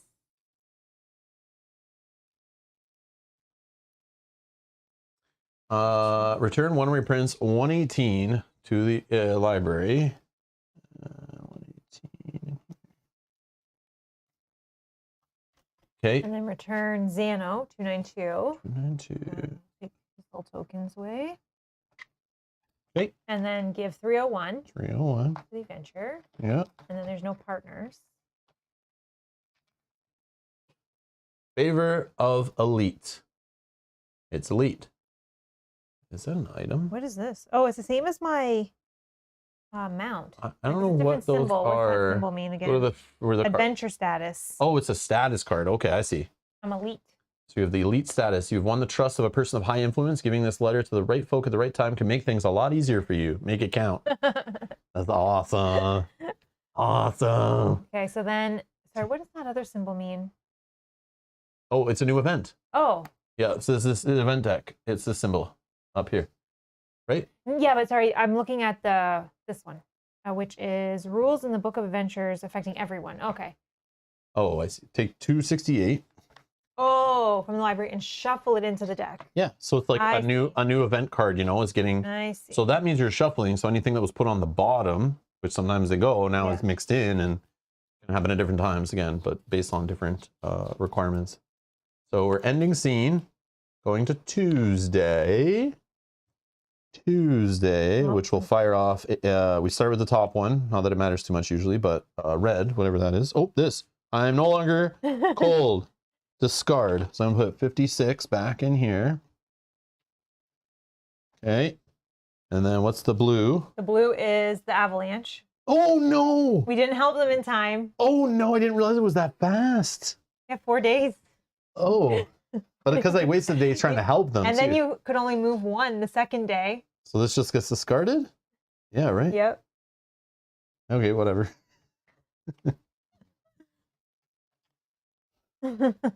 Well, forget all that business. Okay. All right. So my turn. Now I don't need warm stuff anymore. Are you working on this before this goes off and replaces that Oh card? yeah, I forgot about that. That'll actually go off after the. Yeah. But so nothing will actually go off, but I could try to do it. Yeah, I guess. But it is. It is there. Yeah. I'll go to the market first. So, because I don't want to move, so I'm not going to move. If you move 0 during your turn, I discard this.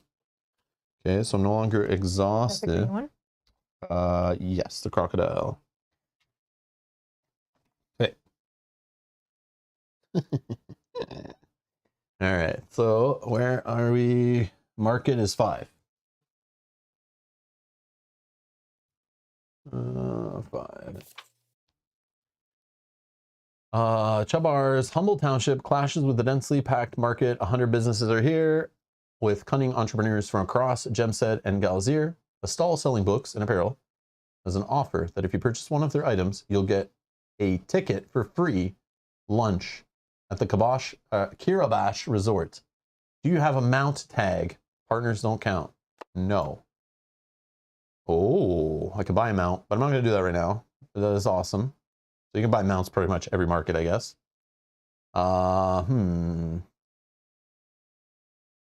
Books. You want the free lunch?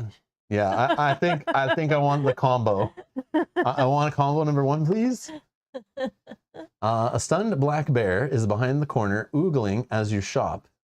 Do I know you? You shake your head. Then why are you touching my stuff?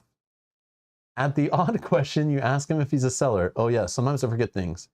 You just hope he doesn't forget to give you that lunch ticket to the resort. Oh man. Okay, now you get to make your shop. Okay, 151. 151. Yep. And then 3 random 150s and place them face up in front of you. Random 150s. You may purchase any number of these by paying the value, the backpack ones, and you may also sell your items for half of their value rounded up. I'm not with you, so that doesn't matter. And then you return any. Sold and not purchased. You don't get a discount. You just get a free lunch at the end. Hopefully it's worth it. All right. So I have the same thing here where I could swap a skill for 3 gold. That can swap me to book or to communication. Okay. Perfume, which is a fancy aroma. Helps me with convince and sneak. Expensive. Emerald ring. 7 is fancy. Immediate. Or intimidate, sorry, intimidate. And convince reroll. Or a black hat. Shady AF. Intimidate or explore. And sorry, I don't think you didn't get a discount. No? No. But I got 16 money. Oh. You can afford some. I need to open my present. I don't think you can do it right now though, right? In the middle No, of the theme? I'm not gonna, I don't know, but I'll just leave it. It's fun. But if I open it, it could be something that then I buy something that I already have and it's like I don't need, you know? Yeah. But for fun, I'm buying the black hat. For 5, going down to 11. You know, because that'll help me do things, I guess. Shady things? Shady things. Are you shady? Yeah, yeah. Fancy aroma. Yeah. So what do any other place warn them? What do you think warning them might need? Probably not fancy aromas. Yeah, convincing, right? Yep. I've convinced, but I'm nowhere near. I could just give them the present to convince them. Discard that for 3. Okay. So I'm going to throw these all back. And where's my lunch? Continue, see if he remembers. Did the adventurer purchase anything? Yes. In accordance with the offer, your purchase comes with a ticket for a free lunch. When you're done in the market, you head to the glamorous resort, Kiribati, and turn in the ticket. Polecat waiters serve you a delicious meal, putting meat on your bones. You feel revitalized, infused with a new wellspring of energy. So I get card 59. This is probably another status of some kind, but a good one, I hope. Yeah. Fat and slow. Fat and slow. I feel vigorous. Okay. Restless and upbeat. You're so full of energy that you find it hard to stay still, searching ways to exhaust your vigor somewhere. During your travel, you may discard to get +1 movement. If you're exhausted, which I was, but I would discard it. Force, intimidate, and run, I can discard to get an extra success. That's a cool card. Yes. Must have been a good lunch. Yeah. What are they putting in the food? End scene. All right. What do you want to do? That's a great question because I don't really have any guidance anymore. Jackpot Man wants to cheat and says, "Hi again. I've been away for 1 to 1.5 hours. How's the game going and are you enjoying it?" He wants to cheat what? Not to watch? Yeah, he skips an hour and a half of viewing and thinks he can come in and find out everything that happened in between without having to watch. I'm not impressed. Not impressed. But he supports the channel enough, so I have to answer him. He comes in with what was the other one? Fancy and some influence. So yeah. The game's going fun. For me, it's not going good. I mean, it was at the beginning, but I think after I noted it, then... Like I said, I had my ups and downs. Some people may have died in an avalanche. I don't know. I have to warn some people for volcano, but I'm shopping instead. I'm failing some skill checks here and there. I was exhausted. I was cold. I'm now vigorous after a free lunch ticket when I bought something in the market because I went for the advertised coupon combo. Yeah, you weren't very good at cleaning the bathtubs. Mel's over here stopping a plot where the CIA was trying to, help a prince, and there was some arms dealing panda family trying to get 2 cities fighting so that they could make money off selling them weapons. Yeah. There's some crazy stuff going on here. I took care of that now. Now I got to find whoever this important person is. I got to give him a letter. But just like when we played the early version of the game, I'm having a blast, just as expected. I enjoy this game very much for what it is, like a lighter storytelling adventure sandbox open world game. It's doing everything I'm looking for, and I love this game. I'll be honest, I love this game.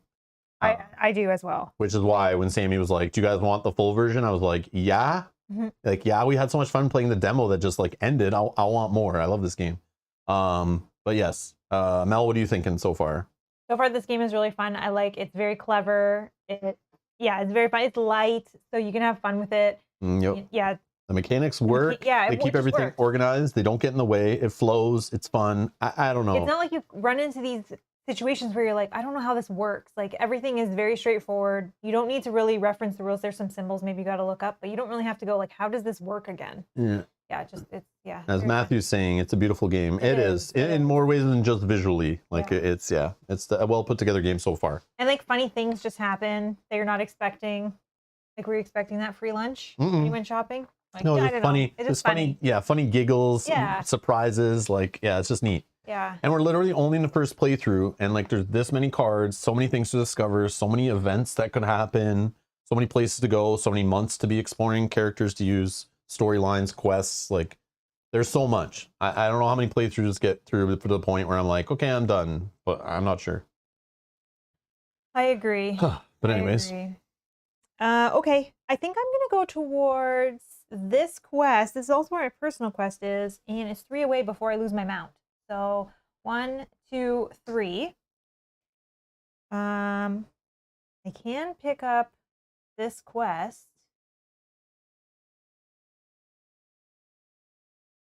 Yes, I can do that. So It's a rebel uprising. you have to be an RN to join the revolution. Oh, that's funny. Okay, so I'm going to add a new one, which is a Maratu. If you can put a criminal has avoided the law for too long. Contact us if you think you can finish the job. This is from the Forest Rangers are looking to hire somebody. It's already there. So technically I could pick that one up too. But So Sarwar, Yezdan. Okay, yep. I don't know. Do I pick up another one? You can. You Just can give have us up more to 3. information. Sure. I'll pick up another one. That's Okay. this one. Yeah, it gives you more Sweet options relief. on your turn. Yeah, exactly. So Based on RN, where I am. I came to Galzyr for a little vacation. The trip was already well planned, and I'd love me some company. Karimia, the Gila monster. Uh-oh. Okay. Now, in here, I'm going to, this is my little quest. So I'm going to visit the station. I am here. So I'm going to go to 91. 91. Let's see what happens here. While approaching the ranger station, you eye the surrounding forest. As you recall, a lot of Sofron's behavioral evidence came from this place. He is always vague on the details, but you know he had some kind of study around here. Finding it could shed light on your squirrel friend and his mysterious will as well. A pair of polecat rangers run up to you. You Caridai? Caridai? How is that? That is you, right? Yeah. Yeah, One this is my asks- personal one. Oh, I see. One asks, some Arnir asked us to help you. Let's go find that cottage or whatever. Ah, there's a polecat spirit you always found so fascinating, always ready to explore the unknown. Apparently, these two think they can find the adventures they crave here in the woods, but you won't back down from a challenge either. You only need to pick the best approach. If you explore, you may re-roll up to 2 dice. Would you like to explore the forest, which is a medium exploration test, or ask around the station, medium convincing, or communication test or whatever? Explore. I would get to roll 2 greens and then 3 blacks, and that would give me 2 reroll. And on explore, I could reroll 3. Let's try the explore. Let's try the explore. So 2 green and 3 black. Oh, I did get 2. Okay, let's keep those, and then let's use the 2 reroll here. I'm not going to reroll Do you the whole have thing. explore? Oh, you do. Okay, yeah. So I can reroll 2 Okay, so from reroll. here. So Yeah, let's yeah. roll those 2 first. Nothing. And then I can roll 3 from mine. I have it anyways, but if I can get more, that's better. No, so just 2. But the polecat's eager to help you explore the woods carefully, and you start to appreciate the beauty and treacherousness of untamed wilderness. One could easily get lost here in multiple ways. Going through one clearing after another, you come across unmistakable signs of frequent travel, and you're quite sure it's not you walking in circles. The rangers agree that someone has lived here. The clearing you arrived in is beautiful. The pristine air is refreshing, as is the changing of pace in the entire experience. Or should you say adventure? Perhaps the polecat spirit is contagious. Whatever it is, you've always appreciated new challenges. There are no cottages in sight, though, only pristine forest, or mostly pristine, as the rangers are busy observing the signs of life all over. It should be the right place, but perhaps there's something you're missing. If you observe, you may re-roll up to 2 dice. Observe the clearing, which is a medium perception test, or deduce the study's location, which is a medium intelligence test. Observe, I don't really have any extras. Deduce is my best. Let's deduce. It's going to give me those and that and 2 black. I'm looking for books. I only need 2. I won't have anything to re-roll, so I feel like I should just take what I got. I'll just take 2, just in case.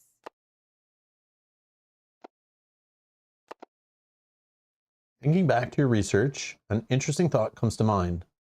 Sofron had many theories about ancient squirrels, and the scientific consensus says they lived in trees back then. Indeed, looking up, you can see a tree house partly hidden by foliage. Inside, you find stacks of notes and talk about the archaic way of life your squirrel friend tried to emulate here. There's something else as well. One of the notebooks references discussions he had with you, your many debates about the limits primal nature places on folks. Moreover, he also mentioned stashing something in a hidden room in his house in Rheinstum following your departure. Curious, perhaps you should pay the place a visit. You earn 2 prestige. Boom, boom. Return test of will, 224. And then take 225. 224.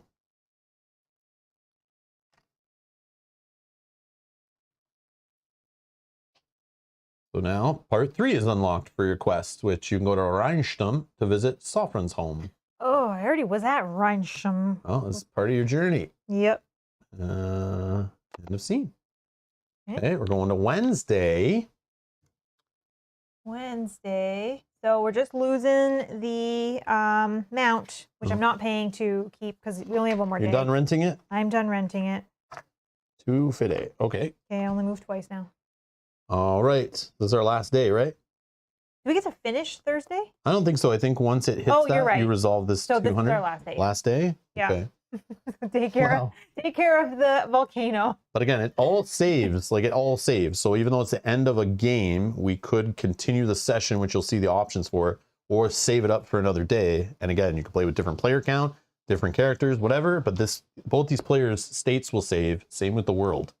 And the time will advance to the next month, I believe.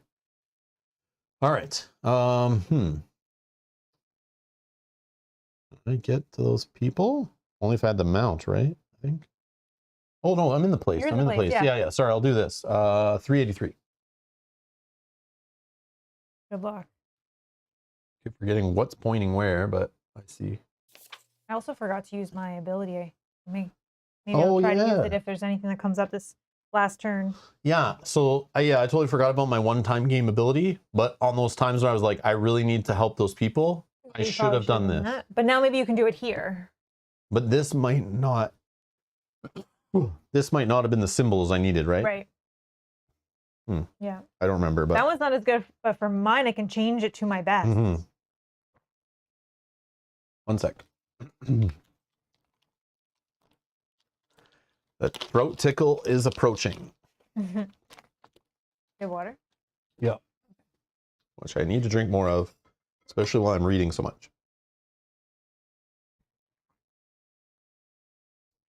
Heather says, seems like a fun beer and pretzels adventure game. That's exactly it, right? You can just kind of take it easy.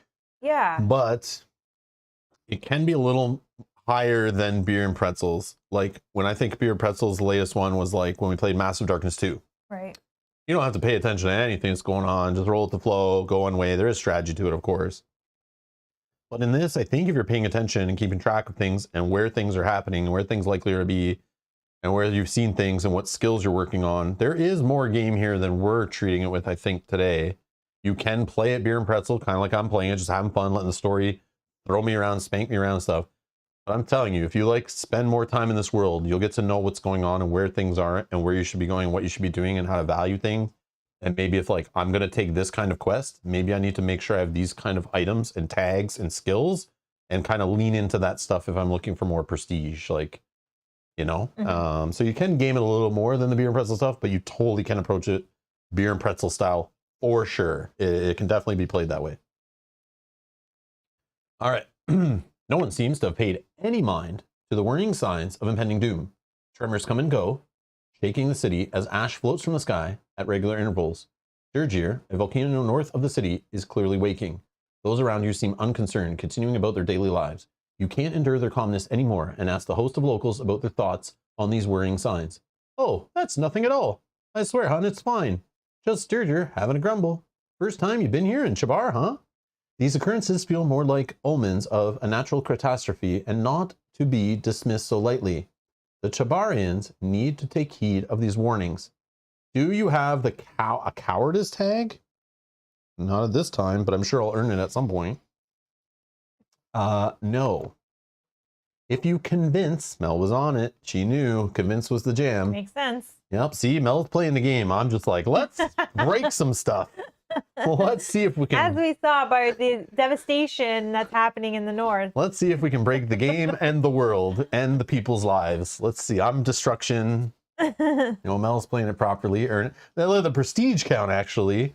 Mel's playing it properly. She's at 9 prestige. I'm over here blowing things up, and I'm at 4. You may still get a few more if this. So it's like, this is good stuff. I'm telling you, it's good stuff. All right.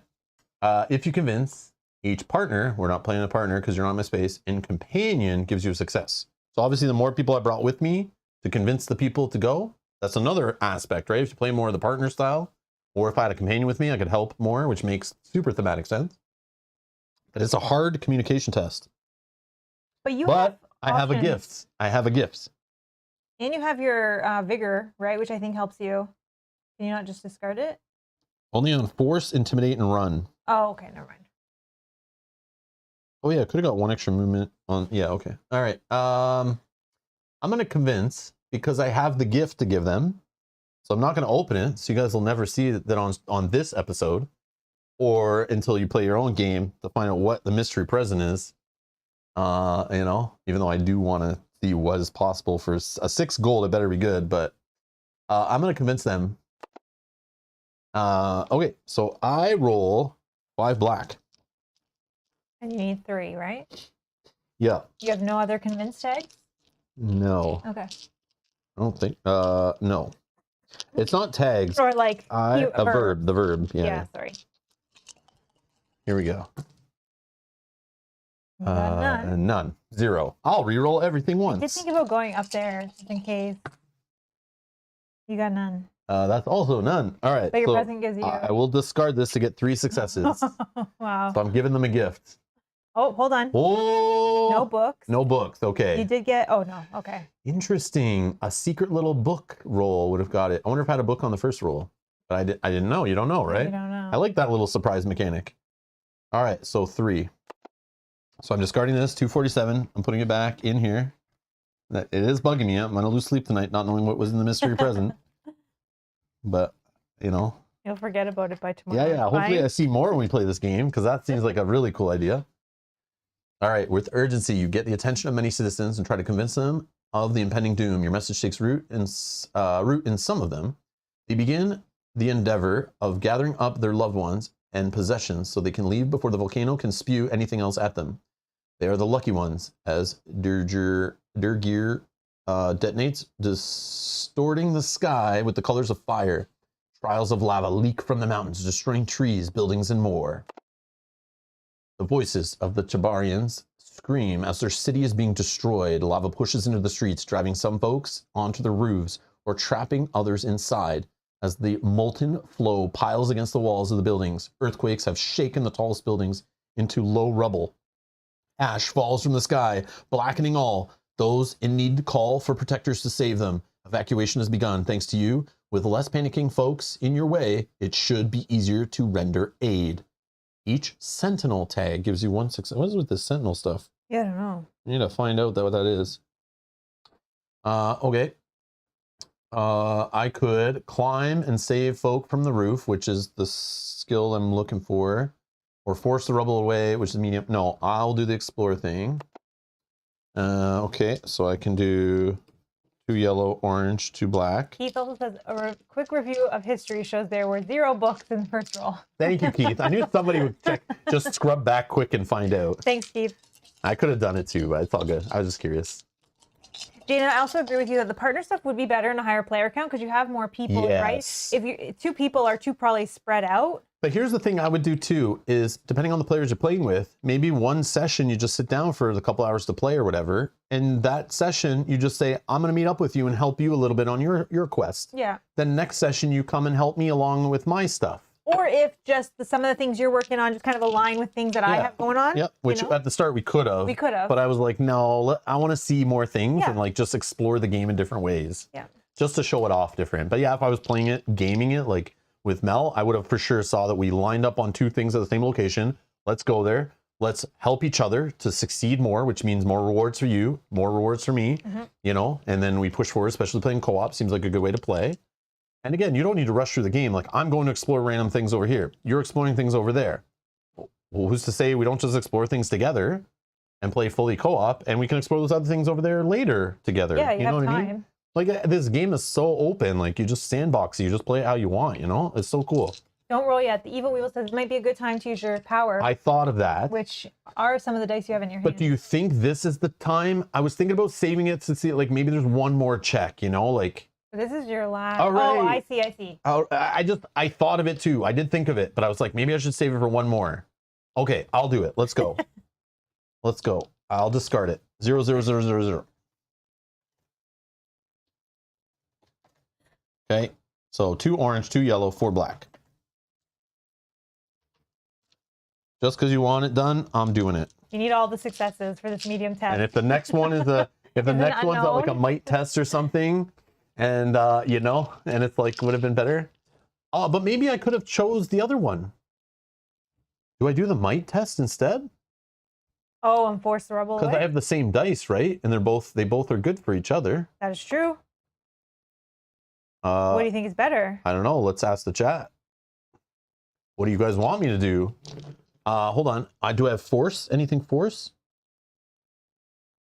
Yes, I do. Yes, I do. Oh. I could discard to get a success. Okay, let's, what do we got? Climb or force? Climb or force? Yeah, whatever you guys want to see, I'm down.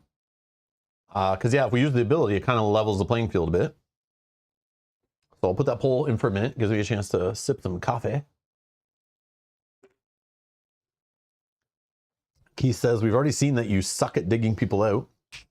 Yes, sir. He wasn't prepared for that one. He's better prepared now. Yeah. Oh, man. All right, I'm going to close the poll. Thank you, everyone that voted. 75% want the force. All right. So I'm testing with all these dice. Yeah. Looking for swords. I got 3 swords. It's a medium. You only need 2. Do I discard to get a 4th? Yes. Yes. I'm going all in. Vigorous discarded. 59.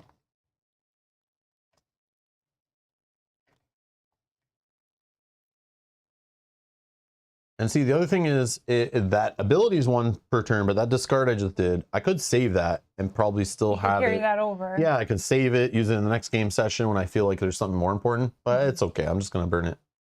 Let's see what happens. 4 plus. Okay, good burn then. Leaping into action, you battle away the fiery material amassing in the streets and blocking the homes. You rescue a family of cuckoos, ferrets, and egrets from the confines of the roasted homes. This fabled deed and the spreading of fires through the city fill you with your own burning. Oh, we're going to be warm now. It's 61. What the hell?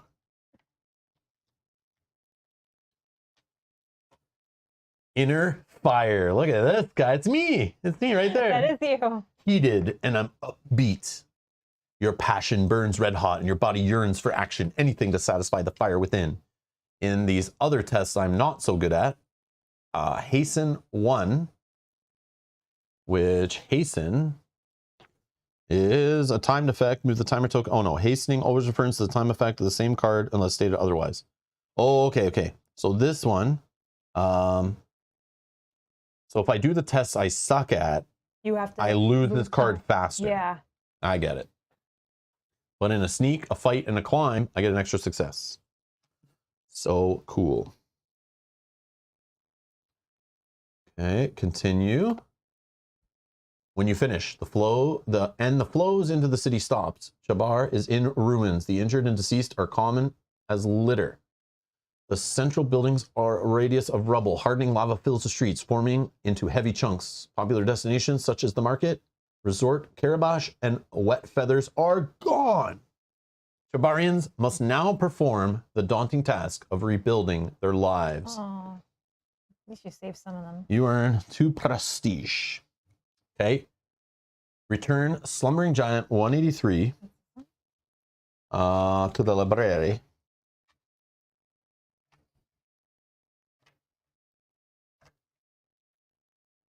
Okay. Okay, return the location card 2. Oh, Yep. the So it's library. off the city. So Mel Oh, has sorry. removed the city card from here. This goes 67. 67. Okay. And then take 226 from the library and place it on the game board.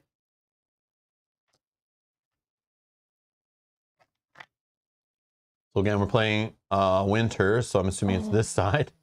Look at that. There's nothing There's to nothing do there. It's gone. I wiped a location off the board. Forever. Well, at least I didn't do it. The volcano did it, okay?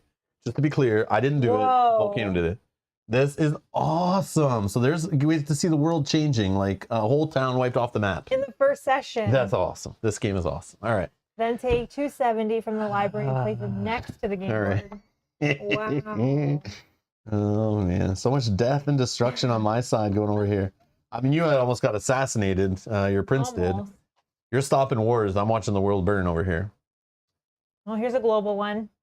So this is a global status led by tireless town officials. The residents of Chabar are working through the aftermath of Durgir's sudden eruption, helping survivors and clearing the utter devastation.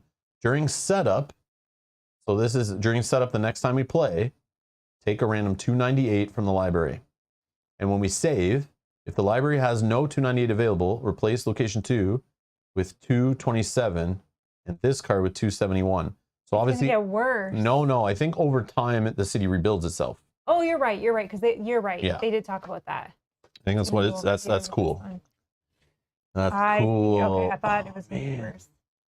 Okay. And again, you play your own session, your first session. You don't even go that way. None of that even happens. You know what I mean? That might happen for you on your 57th session. Maybe never.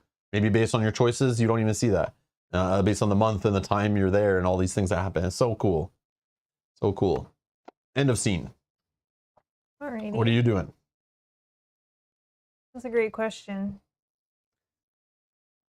I can't really get anywhere now that my mount is gone. Kate says you're acting kind of gleeful about a city burning down. I know, I'm right? gleeful because I'm watching things happen like this in a game, and I love it. I love this kind of stuff, this like persistent world changing stuff. I think it's so cool.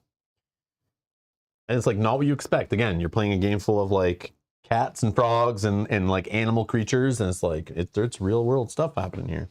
Volcanoes are wiping out cities. All right, I can't do anything, unfortunately. I can't get anywhere, so I might as well just trigger this one here, the Ranger Station 17.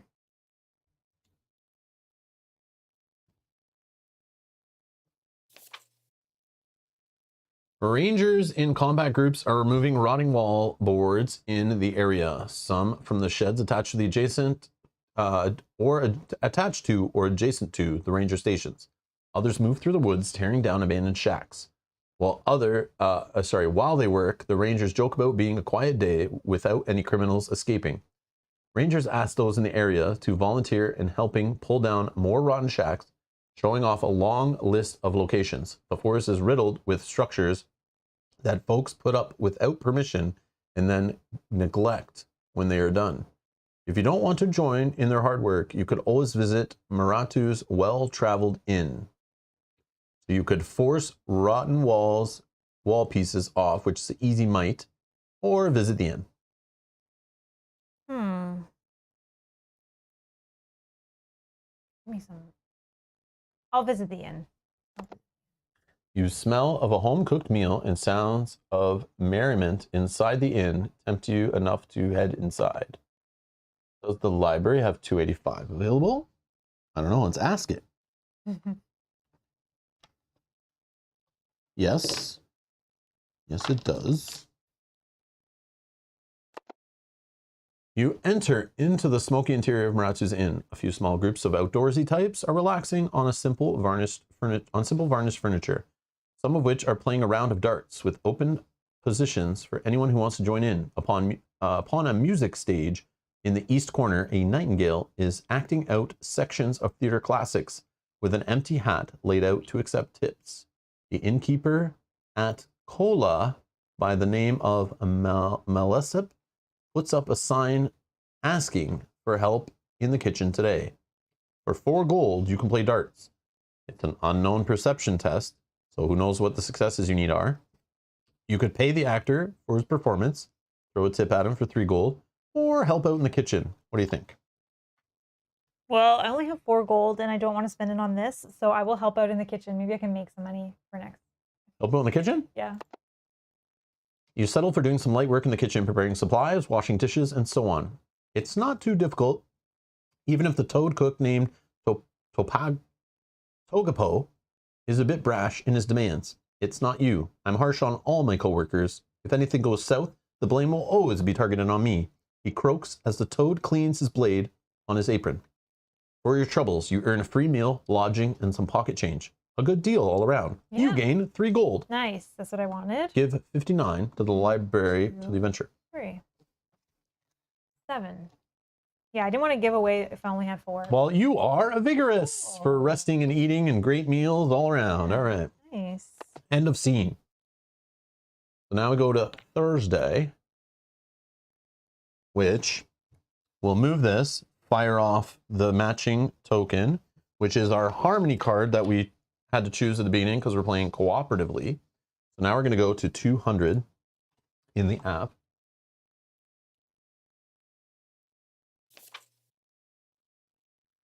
After all the excitement, challenges, and adventure, it is time to unwind for a moment and reflect on your travels. How many adventures were there in this game? There were 2. How many of you have the isolated tag? 0. 0. You 2 adventurers decide to punctuate your recent escapade properly and head to the inn to celebrate and trade tales of your personal epics. A nearby inn should suffice for this night of revelry. You find one whose lights are on and is rumbling with the sounds of laughter and music. Throwing open the door, you enter inside. The festivities lull for a second and everyone impulsively casts their gaze at the door. If you agree, you can collectively pay and choose to throw a party. You may also trade golden items during the scene. For 10 gold, should we throw a party? No. No. I don't want to spend the gold. Not on these people. So we'll celebrate alone. Yeah. How much prestige did you earn in total? What are you at? 9 and I'm at 6, so 15. So 12 to 16. Oh. Entering in, a few folks keep their stares fixed on you while you seat yourselves in order. You can overhear onlookers whisper at each other about a few things they have heard about you lot. A few small groups of folk orbit around you and list off a trail of second-hand accounts that at least mention each of you once. Among the adventurers, you share a smug feeling that you are now certifiably above the common folk, reaching some minor fame. It may not be much now, but it means you are all on the right track to becoming ageless legends. You are well known. End game. Okay, so now here's the saving, so you kind of understand the persistent world. So it walks you through saving it. Remove all timer tokens from the calendar without resolving their timed effects. So there was 1 additional token that was past the end date. Okay, resolve all save effects on adventure boards and cards in play. So, and then see, so we gotta do that part. So I have take 000 from the library, which was my little one-time game ability. So that little special ability I just fired off, I get it back, so it'll get saved with my character. Any others? No? Do you have any No, I already have my 000. Okay. Nope, I have no saves. Okay. Adventure boards, done. Items, companions, adventure statuses, local statuses. Just, I think, are... Local statuses were, I think, those ones that were on the board. Yeah, there are none on the board. Global statuses. Yep. If the library has no 298 available,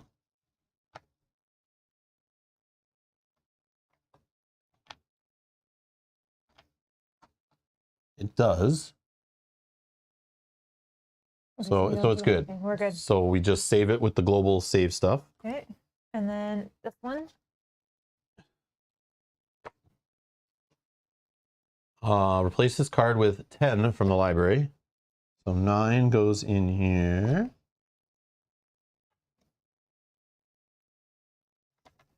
And we replace it with 10. So next time we play, we know we're starting in October as time passes. Okay. Okay. Locations. Are there any locations that have save effects? Nope. Nothing. So there's some that might just last during that playthrough. You want to play another game right away, so you could. Or you could just leave it on the table and continue your session when you play in the future. If you just like got it set up solo style, or you're playing a couple nights back to back, you could just say yeah, but then come back and continue later. But we're gonna put it all away, clean the table off. Do you want to play another game right away? No. Okay, then I'll walk. All this stuff's in the rule book, but it's cool the way it does it in the app too. Place the cards each adventurer has into each adventurer's own save slots. So all our little cards in front of us.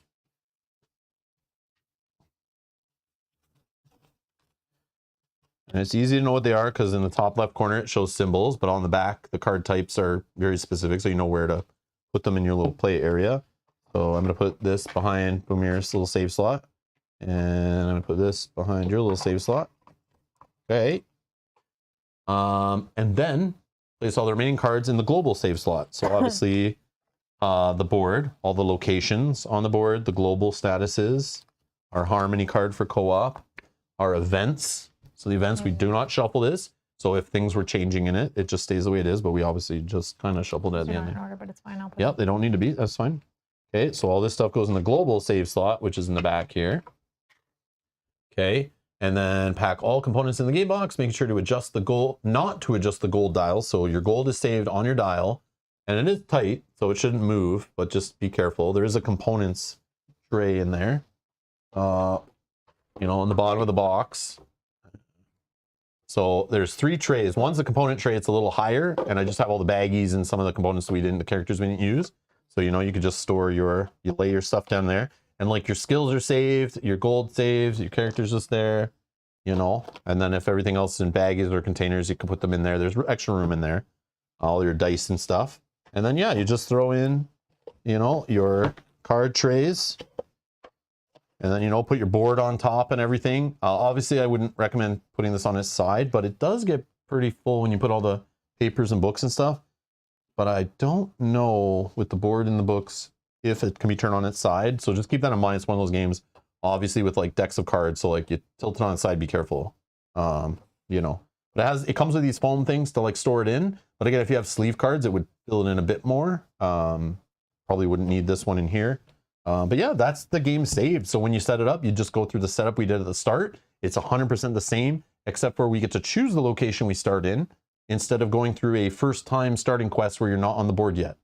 So in your first turn, you can, instead of you set yourself out, so then you can start traveling like right away. Or you can already progress one of your quests that you have. Yeah. Because you know where you need to go. Yeah.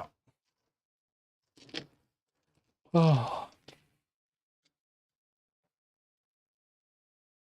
But yeah. So that's a playthrough of the production copy, the final copy, the retail edition, the final version of Lands of Galzyr. I definitely want to play this again on stream. I don't know when. Maybe a night this week or maybe next weekend even. We'll see. We got to look at our other games. But I do want to play it again. I do too. I don't know 100% if we will, but I do want to. Because I want to see how the continuing story goes. You know, like I want to keep pushing it. So if you're interested in seeing another playthrough, you know, let us know in the comments below, or hit the like button, or send it to friends, or whatever. The more people that view it, the more likes we get on the video, that kind of stuff shows there's interest. You know, and then we play that over something else or push something else back or whatever. But I do want to see where this game goes. I do want to explore more. We could totally play this off camera. We could take it to friends' houses actually. This would be a great 4-player game for a game night with some of our friends and family. So I do want to continue it there if we don't play it on stream. But so far, this is a great game. You know, it's like just as I expected when I played the prototype. Like we played the early edition of the game, which was basically just an unfinished copy of the actual game. Yeah, it's awesome. It's cool. It makes me even more excited for a similar game that I was iffy and I wasn't sure about, but it's in the same genre. Is that it's about the Rangers, the future, the forest, the environment by the former like FFG employees. I can't remember the name. It's Is it Earthborn Rangers? Earthborn Rangers. Thank you. I knew Rangers was in there, but it reminds me of Earthborn Rangers from the little I know about that game. It's like you go on quests, you can do things, you can wander wherever you want. It's persistent. Things change. You know, you're leveling up. You're changing areas in the world. You know, you're exploring and running into different things. But there is like more combat and stuff in that. Yeah. Which we're usually accustomed to in our adventure games. Like in this, you kind of like, do you want to fight? And it's just like do a quick skill check, which is not bad. It just keeps the game flowing. I like that. Yeah. There's no like combat system to fiddle with, but yeah, it kind of gives me the vibes of like what we'll experience kind of in that kind of game. And yeah, I like that stuff. I like when my story is interweaved in my gameplay and the game is focused on story. I know what I'm expecting. But certain other games, like sometimes I just want to get into the large, you know, complex gamey portion of a game, and there's like an hour or two of story before that. Not a fan for some reason. But when it's a game focused on story, and I know it's all story and it's exploring a story interweaved with the gameplay, I like it very much for some reason. But the story and the writing is good in this. The production quality is great. I don't know. It's fun stuff. What do you think, Mel? I agree with you that this is to me is like a story-driven game versus a game that has story. Yes, that's the right way to say it. Yeah. And I enjoy these kind of games. The story's kind of directing you on where to go and what to do. Yeah, you can do some other things if you want, but no, I agree with you 100%. I am excited to see where this goes and how the world changes, and maybe the difference in our world to yours, that people that have played it. And so far from people that have played it, I haven't heard anything negative. Everybody that has played it has been enjoying it and excited to keep playing it and see where it goes. So I definitely think it's a fun little game. I think the weight of it is easy for you to, like, you don't have to read a 60-page rule book. You know, you can just kind of get it to the table, which is awesome. The components are awesome. The game is fun. The writing is great. The art is awesome. I just like it. And also on that follow-up is caring more about the story, because the story is the game and it's the impacts and stuff. Yeah. It's like very meaningful. Your decisions lead to different outcomes, which have supposedly overreaching consequences, because it is recommended by the designer to continue your next session playing the same character. So you actually get to see more of the consequences of the choices you've made in the past.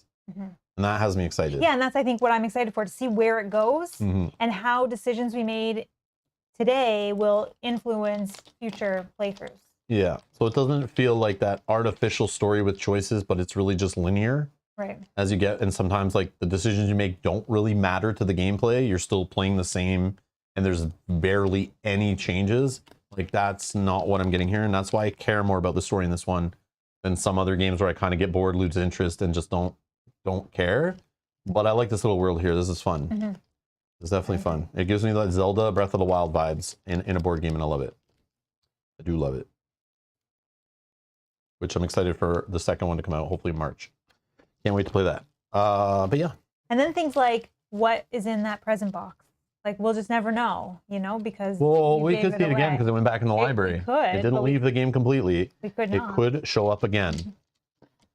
Could show up again. The implications of not having the gift box during the final encounter. Yeah, exactly. Yeah. I threw away the gift. I shouldn't have done that. I know. But then it also was using up one of my 3 item slots, so maybe I shouldn't have done that. But again, you convinced a lot of people to get out, which I think was huge, because had they not, they might have died, which then would have maybe impacted something else. Yeah. Right? Because now they're able to rebuild because they were able to escape. Interesting. Yeah. So who knows? The present might have been the winner of the game. I don't know. Yeah. That's true. Hey guys, I need you to leave. You're all about to die. Well, we don't believe you. Hey, I got this present. And I got a box with who knows what inside. Okay, everyone, let's go. He gave us a present. He bought us. We don't know what's in it. He bribed us with a surprise gift.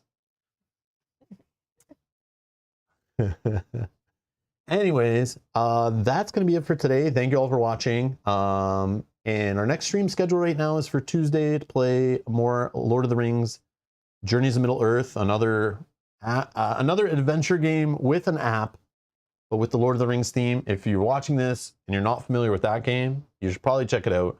But maybe don't watch Tuesday's episode because we're like in a campaign. We're getting there. But there are playlists of that game on the channel and many other story games, campaign games, that kind of stuff, adventure games on the channel. We play lots of games like this here. Again, if you want to see more of this game, subscribe, hit the like button on this video, helps other people find the video. Thank you to everyone that supports the channel up there. Awesome people. Thank you for keeping us going. Thanks again to Sammy Lasco over at Snowdale Design is the word I want to say, for providing this copy for us to play on the channel. We appreciate it.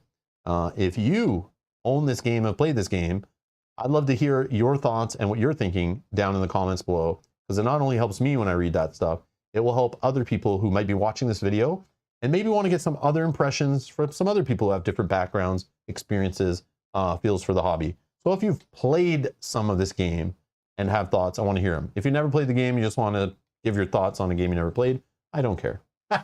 I'm just kidding. But yeah, you can leave them down below. Helps us, helps other people out. But yeah, thank you everyone for your support. Thanks for watching, and we'll see you in the next one.